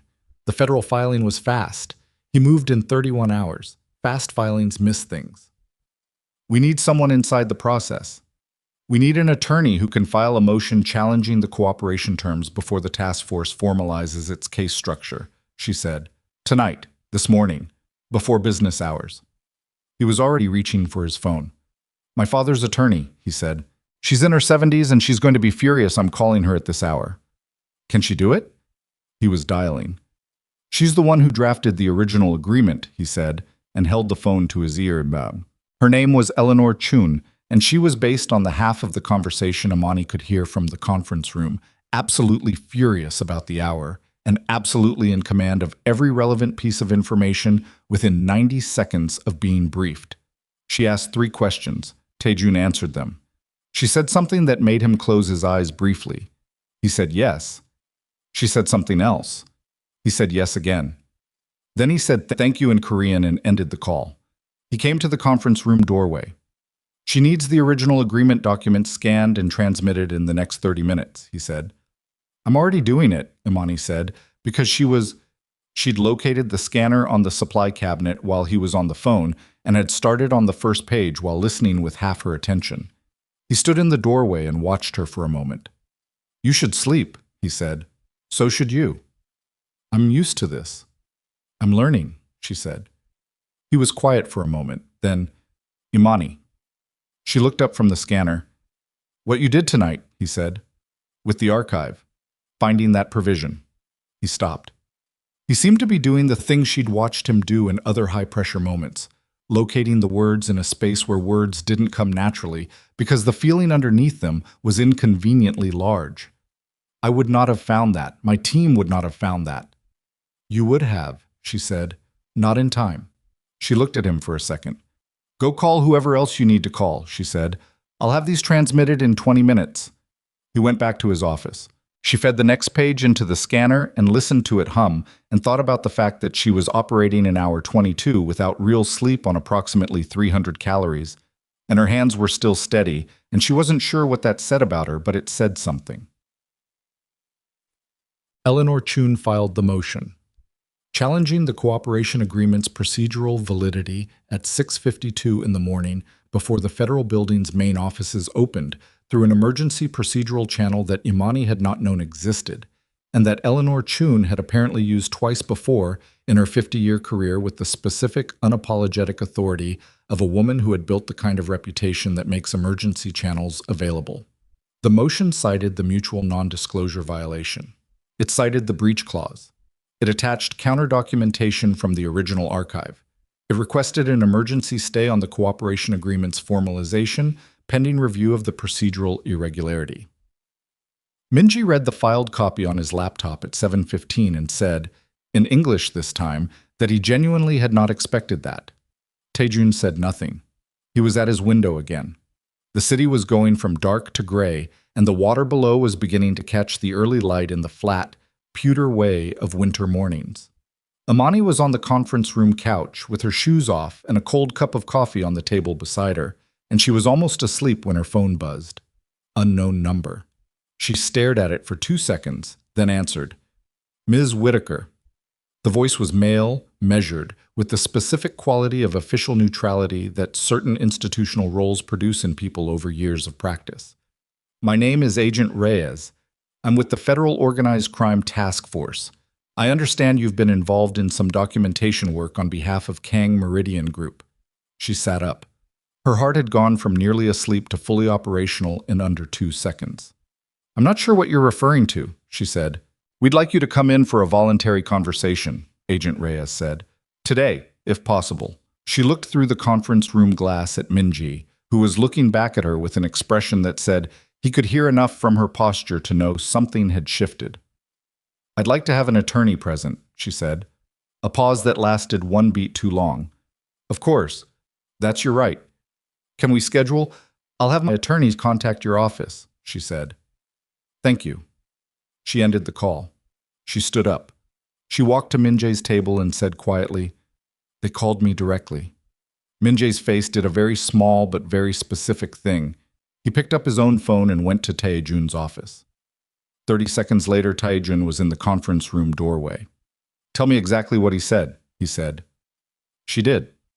When she finished, he turned to Minji and said something in Korean that was short and had the quality of a decision rather than a question, and Minjae nodded and left the room. Vale gave them your name specifically, Tae-jun said, as an associate. He's trying to pressure me into cooperating against you, she said. Yes. He thinks I'm the weak point. Tae-jun looked at her. He's not entirely wrong, he said. You're the one with the least invested in this structure. The one with the cleanest exit if you… Stop, she said. He stopped. Don't finish that sentence, she said. Don't make an argument for why I should leave. I'm not going to agree with it, and it's going to waste time we don't have. He closed his mouth. She pushed her feet back into her shoes. What do we do? Well, what they did was move. Eleanor Chun was in the office by 8:30, which, given that she was 73 and had been awake since 4:40 in the morning, was either a testament to her constitution or a demonstration of the specific vitality of people who have been doing high-stakes work for 50 years and find that urgency still produces something in them that other things no longer can. She was small, Korean-American, silver-haired, and carried herself with the particular posture of a woman who has never once in her professional life waited for someone else to indicate it was her turn to speak. She looked at Imani for approximately 4 seconds when they were introduced. You found the breach provision, she said. Yes, Imani said. In 4 hours. In boxes from a storage facility, without training. Eleanor Chun looked at Tae-jun. Keep her, she said, as if Imani were a very useful piece of equipment, and went to review the filed documents. The morning ran on 2 tracks simultaneously. Eleanor worked the procedural motion from the conference room, on the phone with contacts inside the federal building who owed her varying degrees of professional consideration.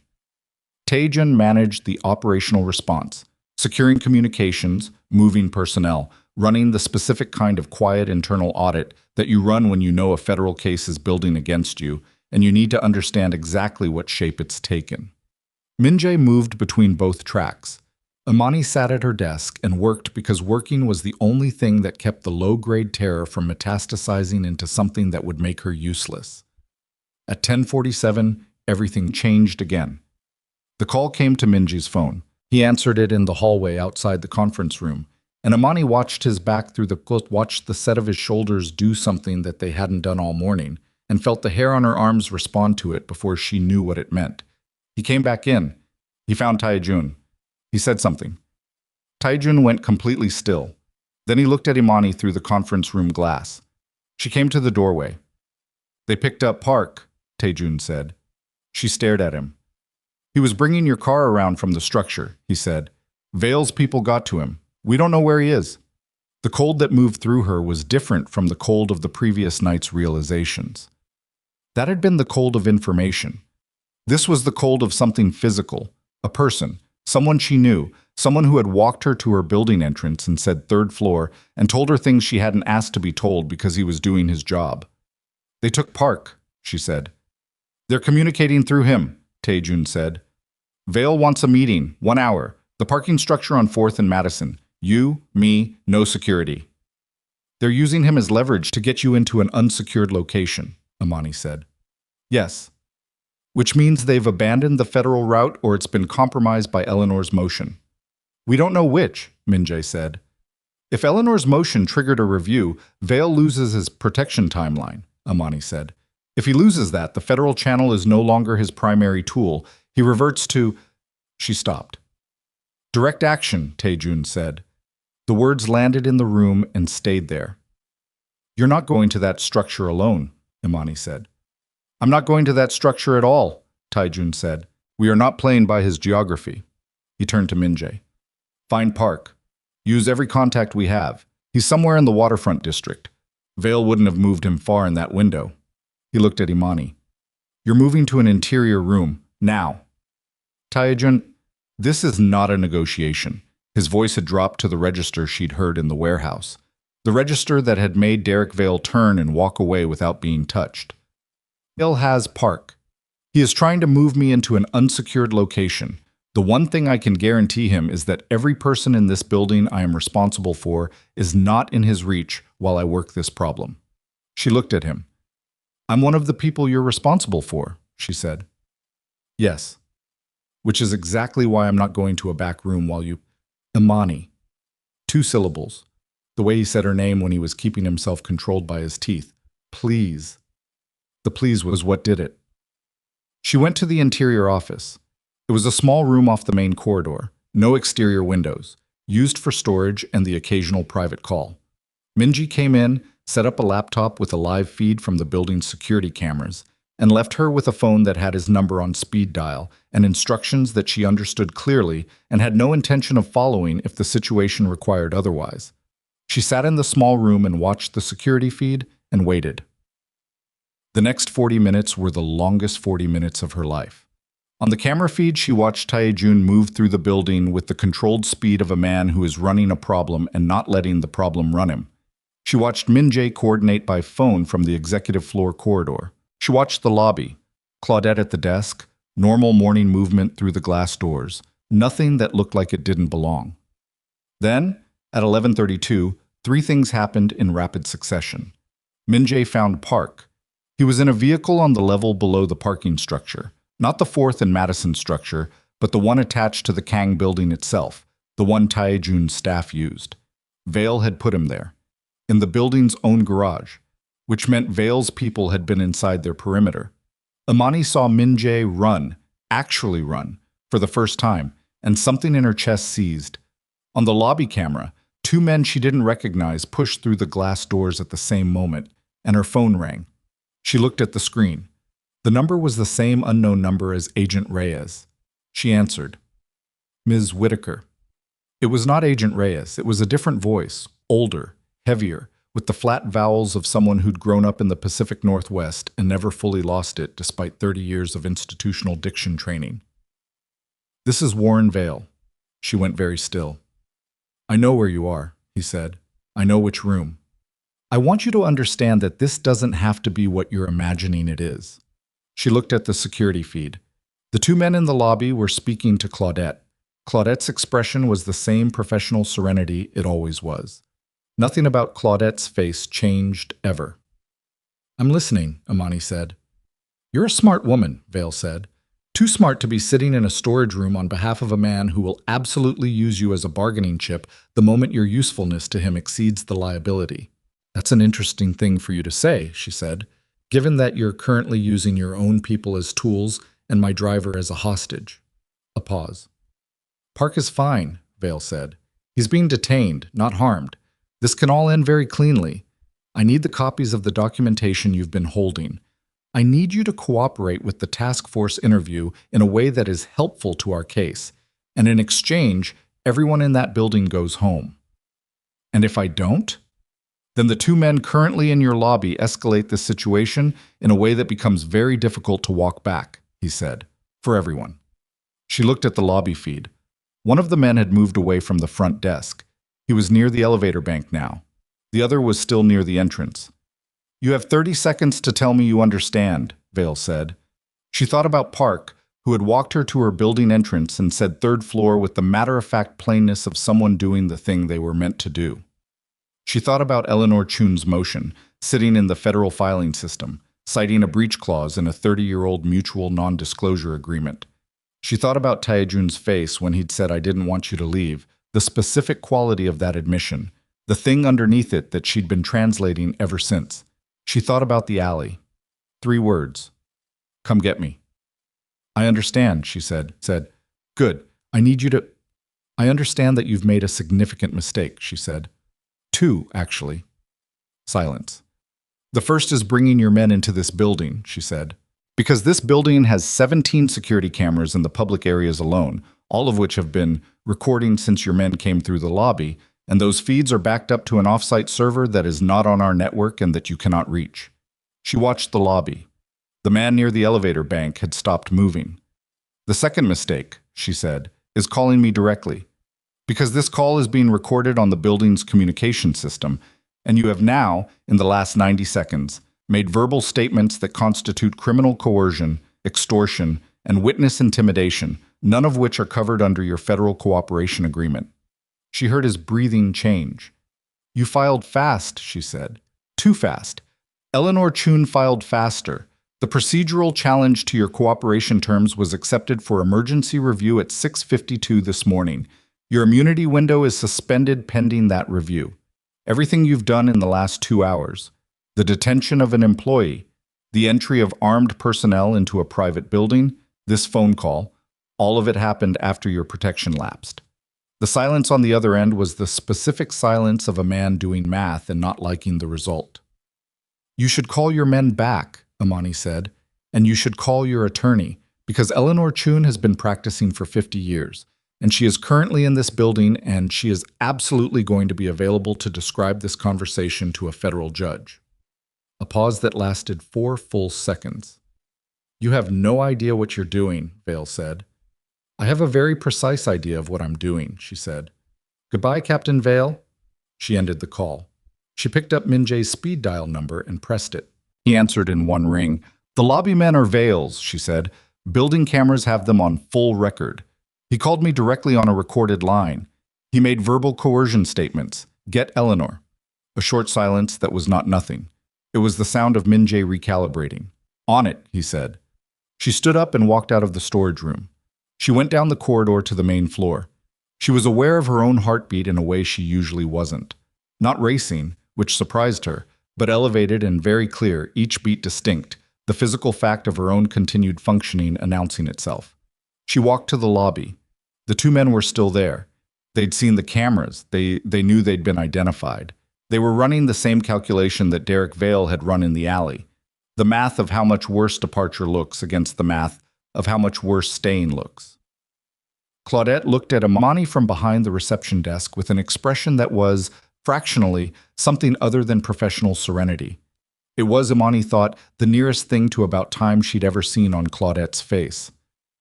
Building security has been alerted, Imani said, to no one specifically, with the calm conversational tone of someone making a neutral, factual statement. The camera feeds from the last 20 minutes are already in secondary storage. The building's external legal team is on their way.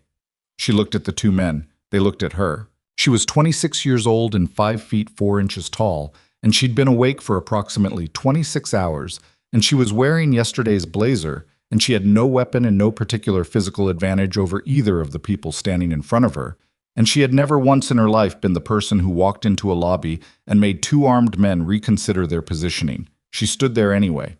The elevator opened behind her.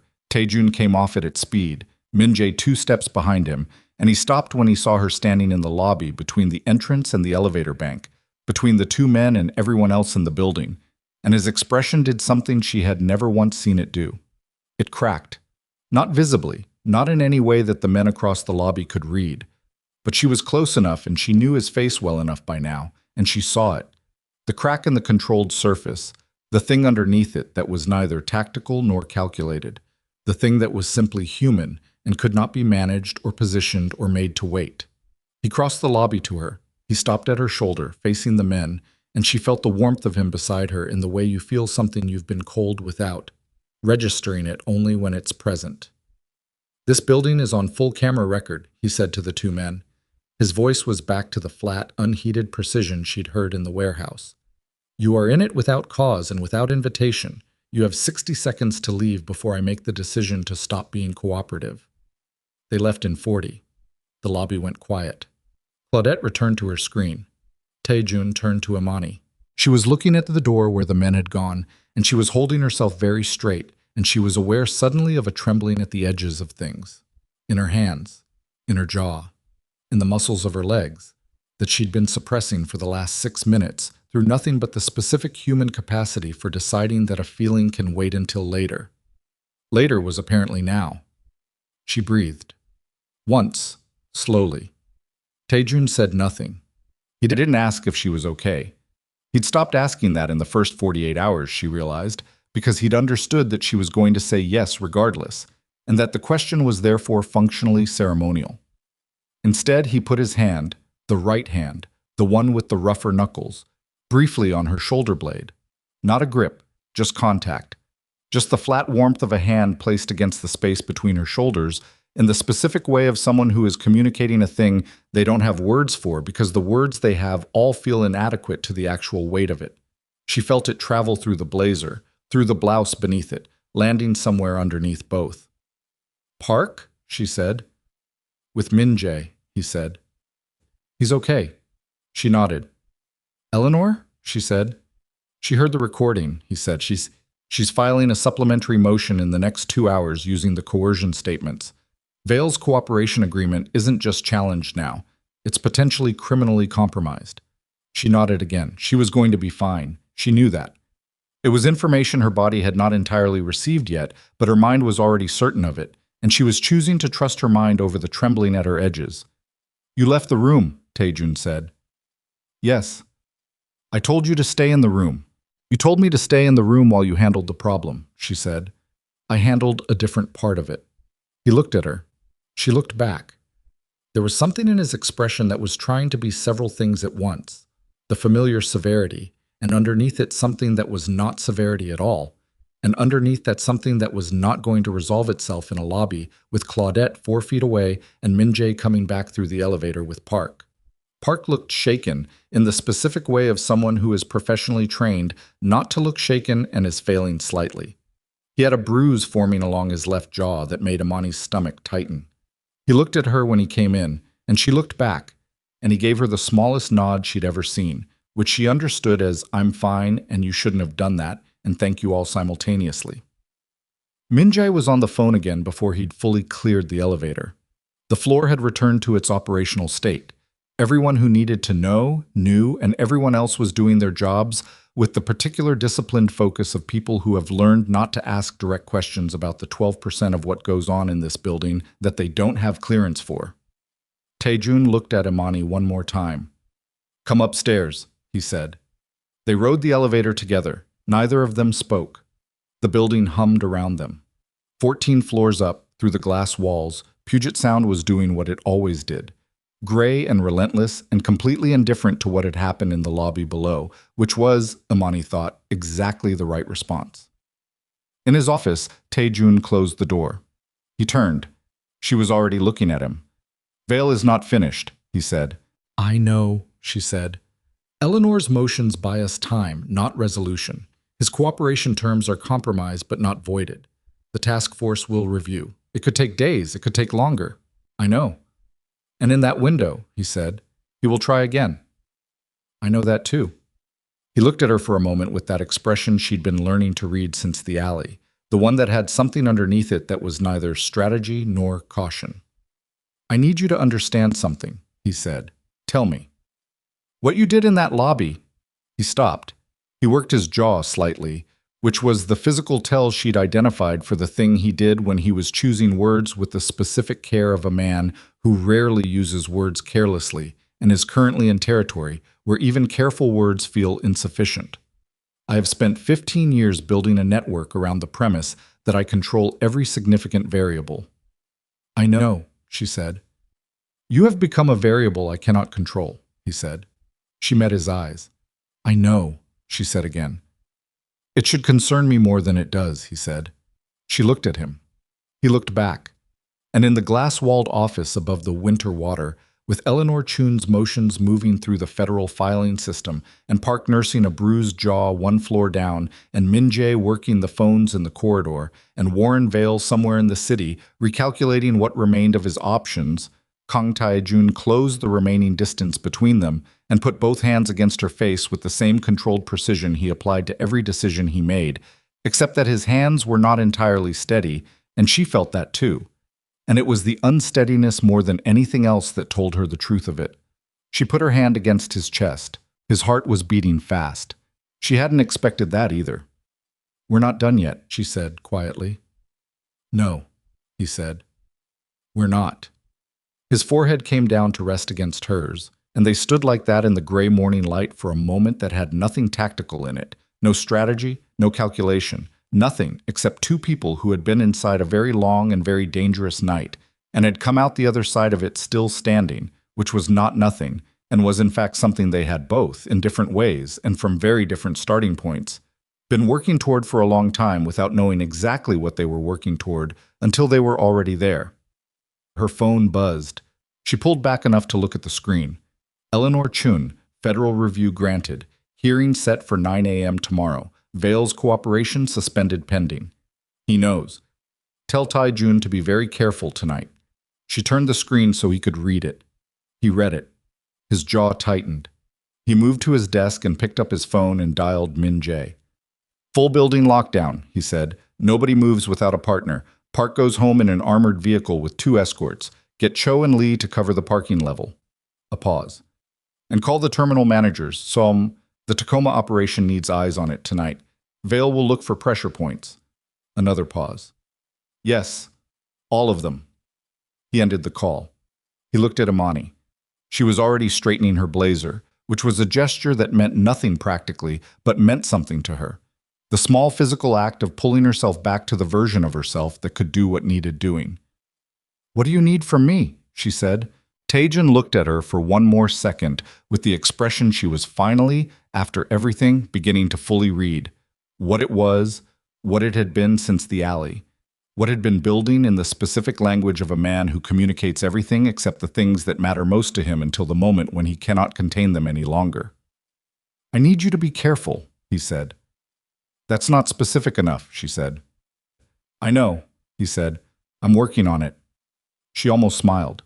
She went to the conference room where Eleanor Chun was already pulling documents for tomorrow's hearing and looked up when Imani entered with the specific expression of someone who has been in high-stakes rooms for 50 years and has no remaining patience for anything that is not directly useful. "Sit," Eleanor said. "I need you to walk me through every document you found in that archive, in order, with your reasoning." Imani sat. She began to talk. Outside, the Seattle afternoon was going gray in the specific way of a city that had been threatening weather all day and was now making good on it. And somewhere in that gray city, Warren Vale was recalculating what remained of his options, and the federal building was processing an emergency review. and everything that had been building since a rainy November midnight in a dark alley was moving toward a point of convergence that none of them could entirely control, and all of them were preparing for with everything they had. Imani talked. Eleanor listened. The paper spread across the table between them, and through the glass wall of the conference room, in his office, Tae-jun stood at his window one more time and looked at the water and the coming dark. And Imani could see from where she sat the exact moment when he made whatever decision he was making, the slight shift in his shoulders, the stillness that followed it, the quality of a man who has looked at all the variables and chosen. She turned back to Eleanor. There was still work to do. Eleanor Chun did not sleep either. Imani figured this out at 2 in the morning when she came back from the kitchenette with a cup of coffee she hadn't really wanted but needed to do something with her hands, and found Eleanor still at the conference table with her reading glasses on, and 3 separate document stacks arranged in front of her with the precise organization of a woman who has been doing this for 50 years, and whose filing system lives entirely in her own head and is more reliable than anything on paper. Eleanor looked up when Imani set a second cup beside her without being asked. She didn't say thank you. She said, "The secondary breach argument is stronger than the primary one." Imani sat down. "Walk me through it." The primary motion challenges Vale's cooperation agreement on procedural grounds. He disclosed material covered by the mutual non-disclosure provision, therefore the cooperation terms are compromised. That's solid, but it requires the review panel to make a procedural ruling, which takes time and involves judicial discretion. And the secondary argument is evidentiary. Eleanor removed her glasses and cleaned them on the edge of her blazer with the unself-conscious efficiency of someone who does this 30 times a day. Vale's cooperation filing describes a criminal organization headed by Kang Tae-jun. What he did not disclose, and what your archive material proves he knew, is that the institutional arrangement your father-in-law negotiated 8 years ago included active departmental participation in the very conduct Vale is now describing as criminal. "He's not my father-in-law," Imani said. Eleanor replaced her glasses. The secondary argument is that Vale's description of events is materially incomplete in ways he knew it to be incomplete. That's not a procedural violation. That's knowing misrepresentation to federal investigators, which is a crime, which means Vale is not a cooperating witness. He's a suspect. Imani looked at the documents. "If that argument holds," she said slowly, "Vale's immunity terms don't just get suspended. They collapse entirely." "They collapse entirely," Eleanor confirmed, "and everything he built on top of them goes with it." "Can you file that tonight?" "I already did," Eleanor said, 40 minutes ago. I was waiting to see if you'd find it yourself." Imani stared at her. "You have a good mind," Eleanor said, not warmly exactly, but with the specific directness of someone who gives assessments rather than compliments. "You think sequentially, but you jump levels when the sequence requires it. That's rare." She picked up her coffee. "Tae-jun's father would have liked you." Imani didn't know what to do with that, so she filed it and returned to the documents. They worked until 4. Bunk. The federal hearing was at 9. It was not the kind of hearing that appears in films. No gallery, no dramatic entrance, no moment where a lawyer stands and delivers a speech that changes everything. It was a procedural review conducted in a conference room on the 6th floor of the federal building, attended by a panel of 3. Eleanor Chun and the task force's lead counsel on opposite sides of a table, a court reporter in the corner, and the specific airless quality of a room where institutional power is being redistributed in the dry language of motions and countermotions. Imani was not in the room. She was in the hallway outside on a wooden bench with a cup of coffee from the building's lobby machine that tasted like the idea of coffee rather than coffee itself. And she sat there for 2 hours and 40 minutes while the redistribution happened on the other side of the door. Tae-jun was beside her. They did not speak much. There was a particular quality to sitting beside someone in a hallway outside a room where your future is being argued by someone else. It strips away the professional architecture, the strategic positioning, all the things that 2 people use to manage the distance between them. What was left was just the 2 of them on a bench with bad coffee in a government building hallway, which was not the setting either of them would have chosen, and which was, for that reason, more honest than most of what had come before. At one point, between the first and second hour, his hand moved from his own knee to the space between them on the bench, open, palm up, not reaching for her but present. She looked at it. She put her hand in it. Neither of them said anything about this. The door opened at 11:47. Eleanor came out first. She looked at them both with the expression of a woman who has delivered verdicts before and has learned not to perform the delivery. Vale's cooperation agreement is voided, she said. The misrepresentation finding was unanimous. He's been referred for investigation on the coercion and extortion charges from yesterday's incidents, including the recorded phone call. She paused. The task force case against the Kang organization is not closed, but it has lost its primary evidentiary source and its primary cooperating witness simultaneously. The lead counsel indicated they will be reassessing. Tae-jun was quiet for 3 seconds. Park, he said. The detention of your employee is part of the coercion referral, Eleanor said. Yes. Another silence. Derek Vale, Imani said. His protection from his uncle's operation collapses with the agreement, Eleanor said. He's a private citizen with documented connections to fraudulent property transactions. The fraud evidence you compiled goes to a civil proceeding. He will likely settle to avoid criminal exposure. And Warren Vale himself, Tae-jun said. Eleanor looked at him directly. He is facing federal charges for misrepresentation to investigators, coercion, and extortion. His departmental career is finished. He will spend the next several years in courtrooms. She picked up her bag from the floor beside the bench. He gambled on speed and on your not having access to your father's archive. He was wrong on both counts. She looked at Imani when she said this. Imani absorbed it. Thank you, she said. Eleanor Chun looked at her for a moment with the reading glasses off directness that was her version of something warmer than her default register. Don't thank me, she said. I filed the motions. You found the arguments. She glanced at Tae-jun. Pay her what she's actually worth. Then she walked toward the elevator with the brisk, unhurried pace of a woman with 3 other cases waiting. Tae-jun watched her go. Then he looked at Imani. She was still holding his hand.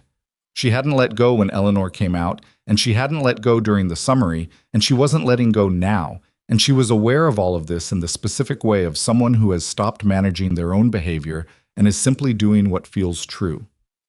It's not over, he said. I know, she said. The task force will rebuild their case, not quickly and not easily, but they'll rebuild it. I know. And Vale's damage doesn't disappear because he lost his immunity. He knows things. People who know things talk even when they're facing charges, especially when they're facing charges. I know that too, she said. He looked at her. And you're still here, he said. Yes, she said. He looked at their hands. I don't know how to do this, he said. The words were quiet and had the specific quality of words that have been sitting in someone's chest for a long time before being released. I know how to run operations. I know how to manage risk. I know how to look at a room and understand the threat architecture before anyone else has finished walking through the door. He paused. I don't know how to... He stopped. Say it, she said. I don't know how to be someone who is worth what you've put into this, he said. She looked at him for a long moment. That's not your call to make, she said. He frowned slightly. Whether you're worth it, she said. That's my assessment. You don't get to pre-decide it for me. His jaw worked. You came to a dark alley at midnight, she said. You told me the truth about the danger. You didn't manage me or protect me by keeping me ignorant. You let me work. You listened when I found things. She paused. And when I walked into that lobby this morning and stood between your building and 2 of Vale's men, you didn't tell me afterward that I should have stayed in the room. You should have stayed in the room, he said. You didn't tell me that, she said. A pause. I was going to, he said, but you didn't. The elevator at the end of the hallway opened and 2 people came out talking, walked past them without looking, turned the corner and were gone. The hallway returned to its fluorescent quiet. I need time, Tae-jun said, to restructure, to understand what the task force has and what they'll build next. There are things inside the organization that need to change, not for legal reasons, because they should change, because I've been running something my father built, and I've been too careful about certain things, and not careful enough about others. He looked at her. It will not be a simple period. I didn't think it would be, she said. I'm telling you this because you should know what you're staying for, he said. It's not going to become safe. It was never safe, she said. I was just pretending it was. He looked at her with that expression she'd been learning since the alley, the one that had a whole human being inside it, that he only showed at angles, at the edges of controlled moments, in the spaces between words. When I got your message, he said. That night. Those 3 words. She waited. I was in a situation that required my full attention, he said. There were people in that room who needed my focus. And I read 3 words on a screen and I could not think about any of it anymore. I could only think about where you were. She felt it travel through her differently than anything else he'd said, because it had no strategy in it, no management, no architecture, just the plain shape of a thing that had been true since a rainy midnight and had been sitting in him since then looking for the right configuration of words. You came, she said. I will always come, he said. The hallway was very quiet. She squeezed his hand once. He looked at their hands, then at her. Let's go home, she said. The weeks that followed were not simple. Imani had not promised herself they would be, and she was grateful for that. The absence of an illusion meant the absence of its eventual rupture.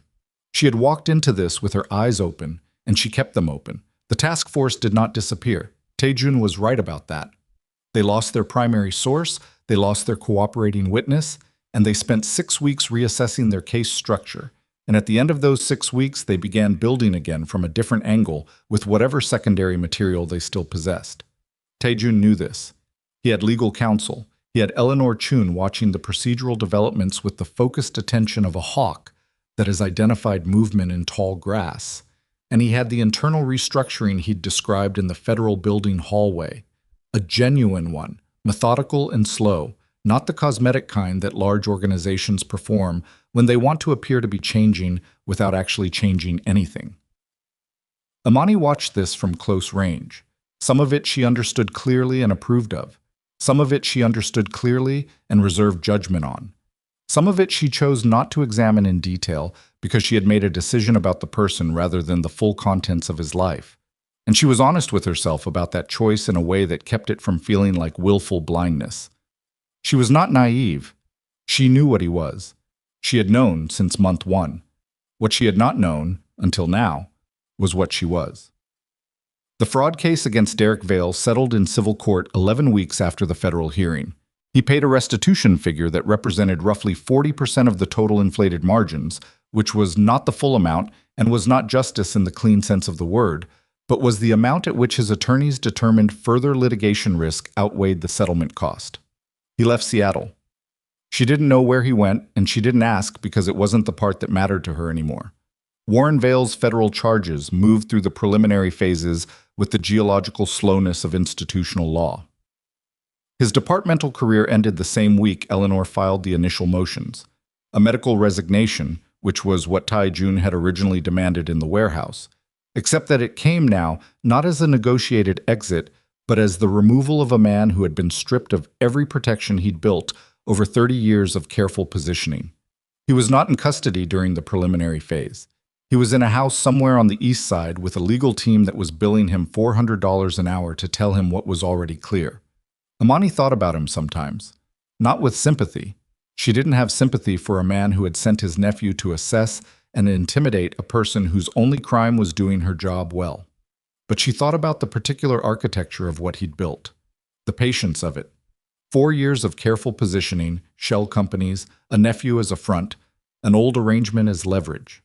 He had looked at the shape of things and identified every weakness and spent years exploiting them with institutional cover.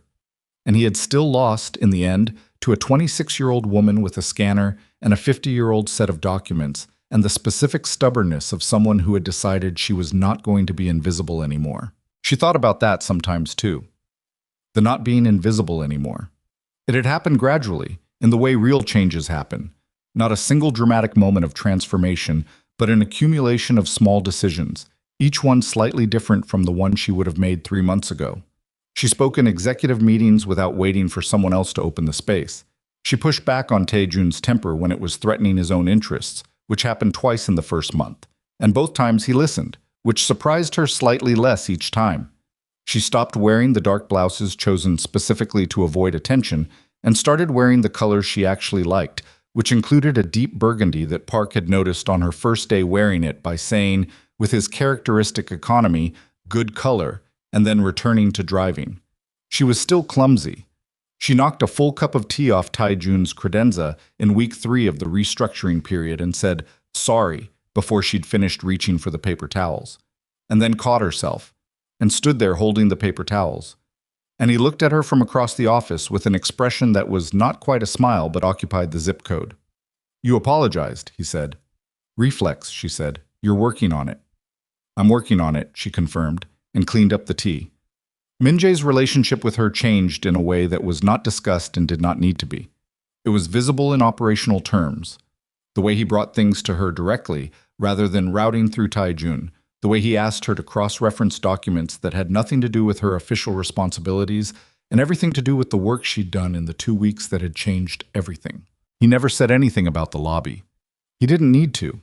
They had a working language now that lived below conversation. Park's bruise faded in 10 days. He never mentioned the parking structure. She never asked him about it.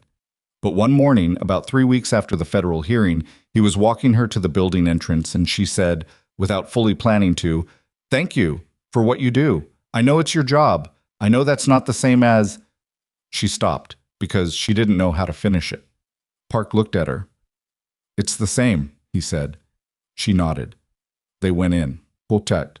On an evening in late January, 4 months after a rainy November midnight in a dark alley, Imani was working late. Not crisis late. Not the adrenaline-sustained late of weeks that felt like they'd been lived at a slight upward angle to normal time. Just regular late, the kind that happens when you are genuinely engaged in something and look up and find that the floor has emptied and the light outside the windows has gone from gray to dark without announcing itself. She was working on the restructuring of the shipping subsidiary's compliance documentation, which was detailed and careful work and exactly the kind of work that suited the part of her brain that liked following chains of connection to their conclusions. Tae-jun had asked for the framework by end of week. She was going to have it by tomorrow morning because she'd seen an approach that made the whole architecture cleaner, and she wanted to finish the thread while she had it. She heard his office door. He crossed the floor toward her desk without turning on the overhead lights, which stayed off, just the desk lamp making a warm circle in the otherwise dark floor. He stopped at her desk and looked at the documents spread across it.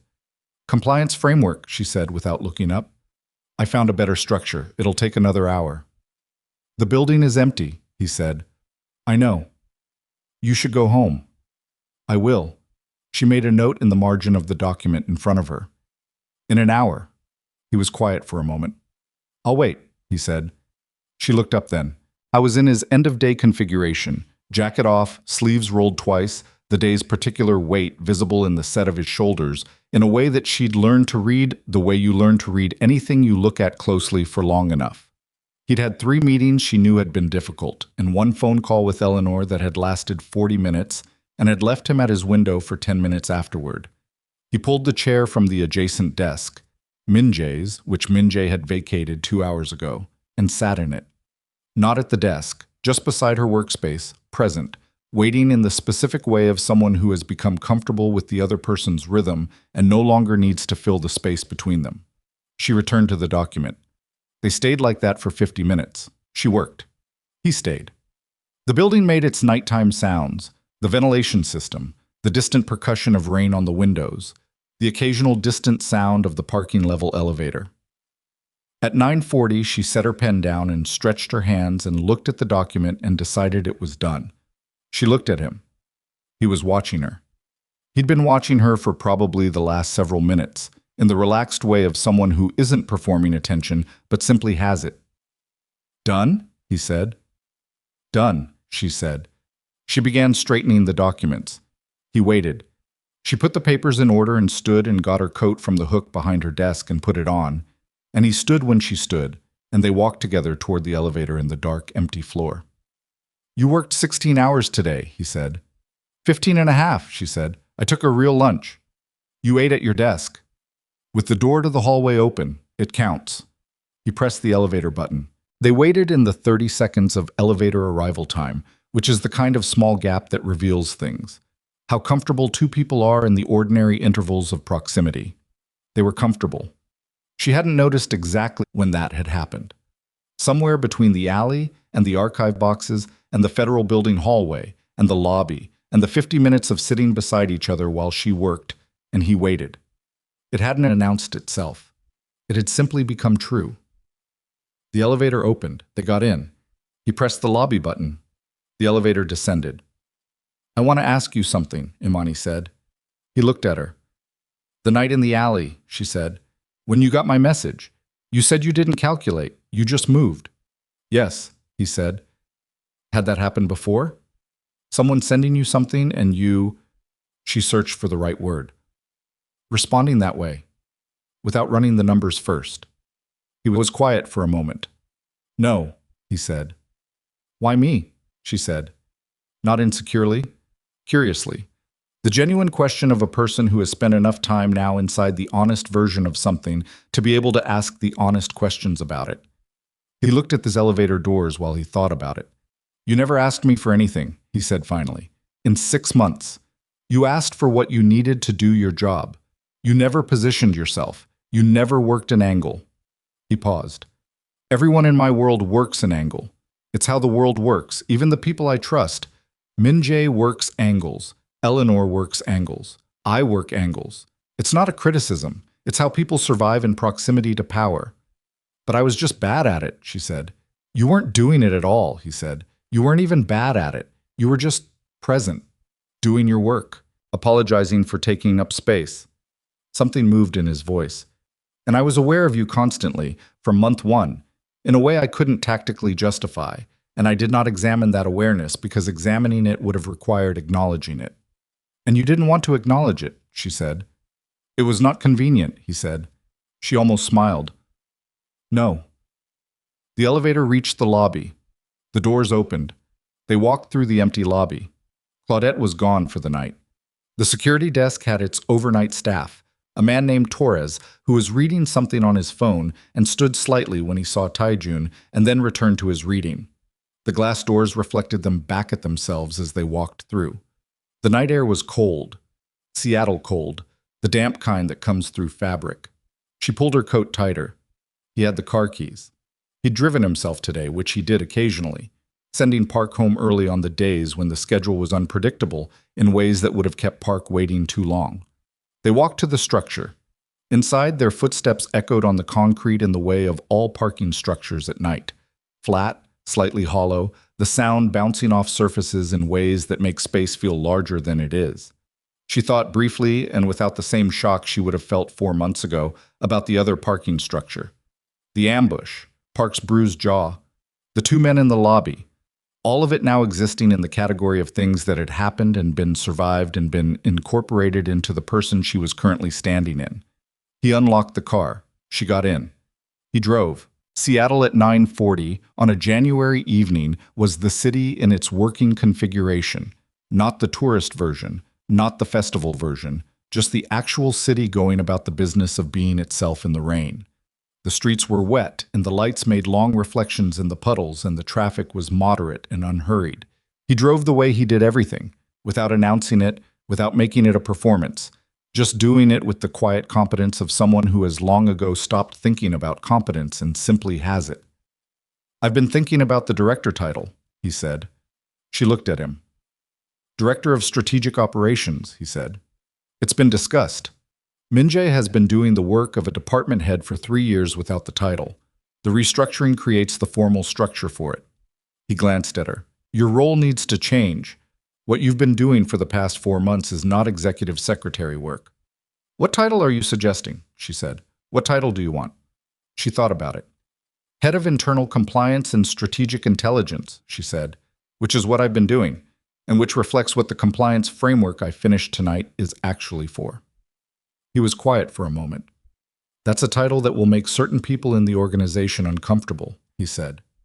"Good," she said. "People who are uncomfortable with compliance and transparency should be uncomfortable." Another moment. "Agreed," he said. She looked at the rain on the windshield. "I want a budget," she said. "Actual. Not routed through your discretionary line.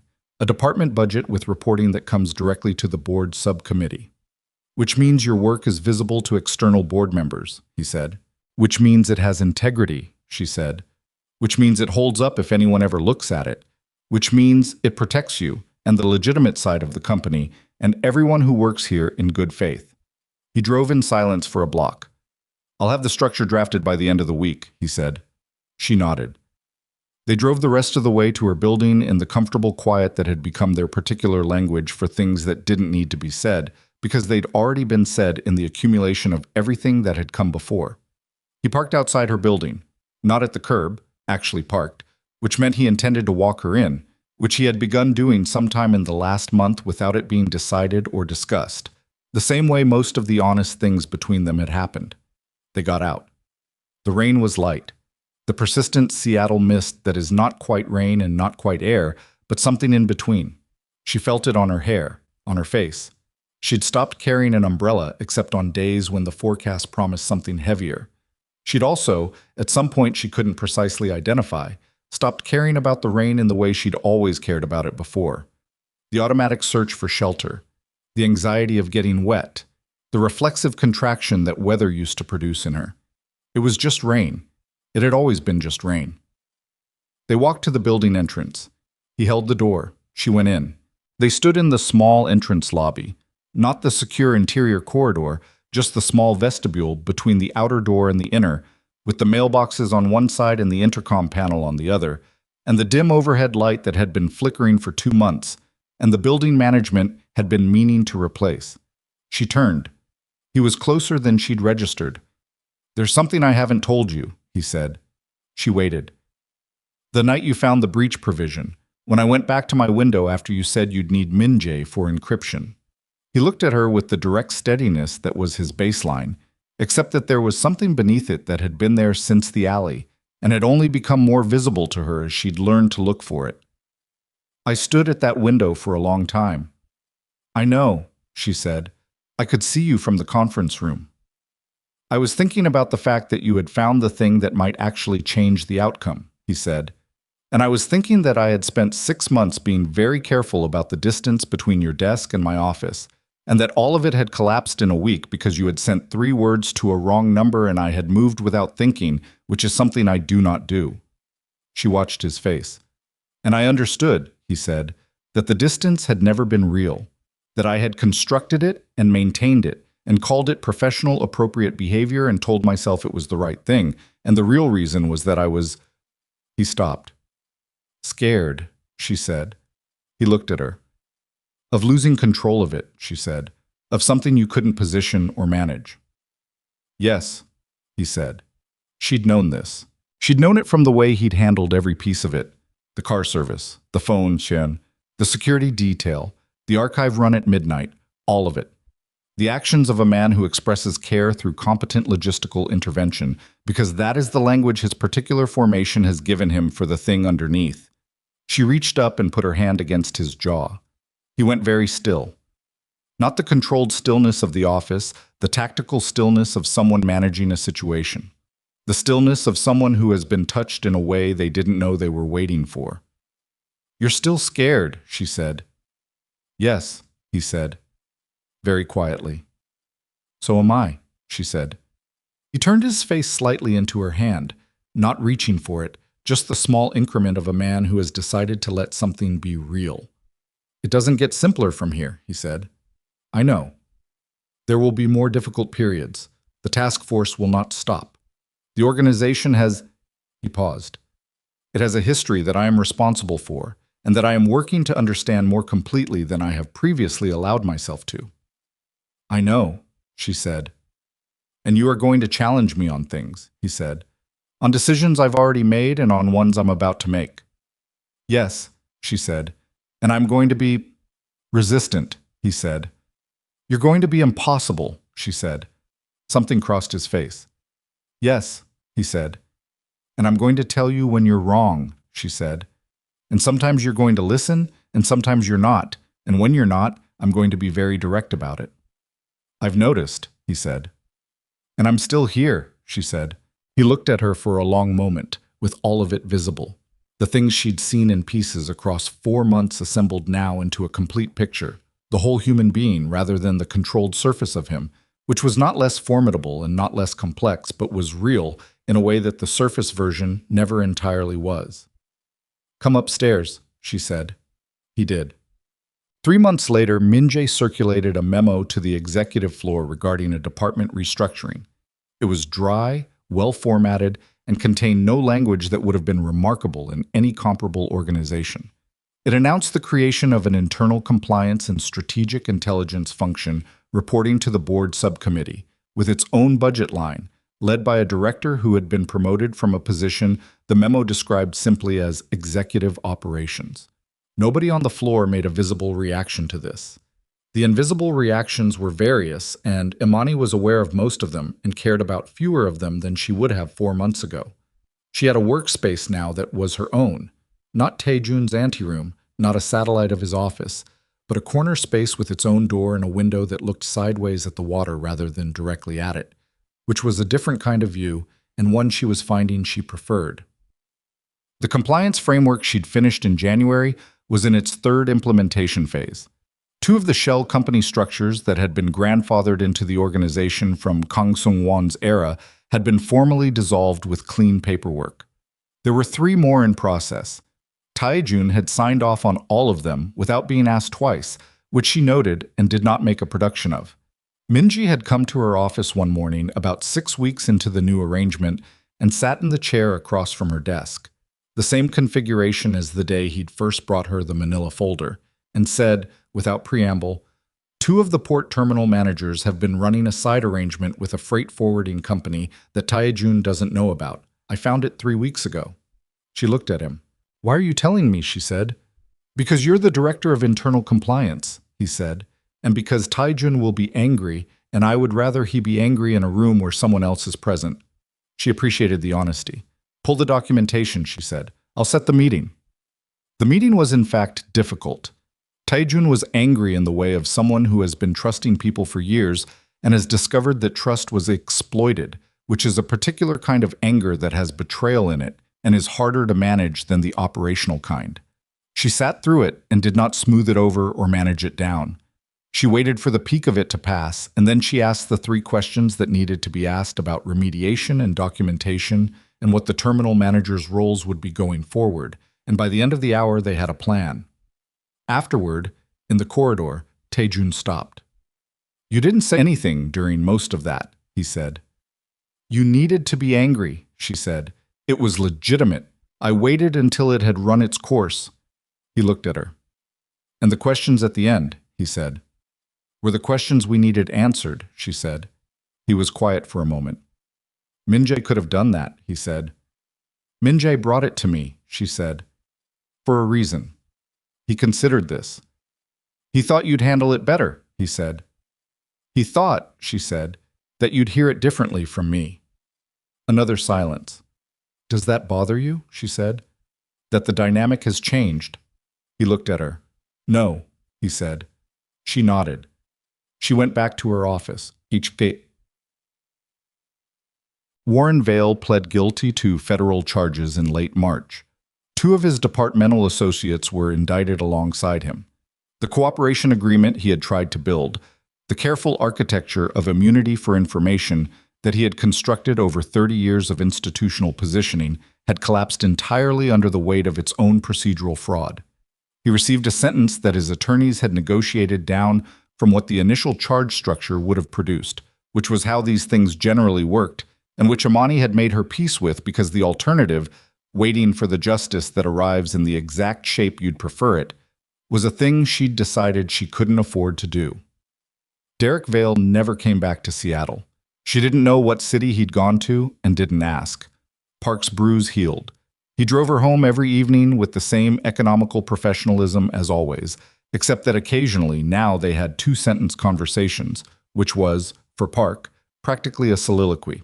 She'd learned that he had a younger sister in Tacoma who studied environmental science, and that he'd been with Tae-jun's security detail for 6 years, and that he took his coffee black and found the building's espresso machine too acidic.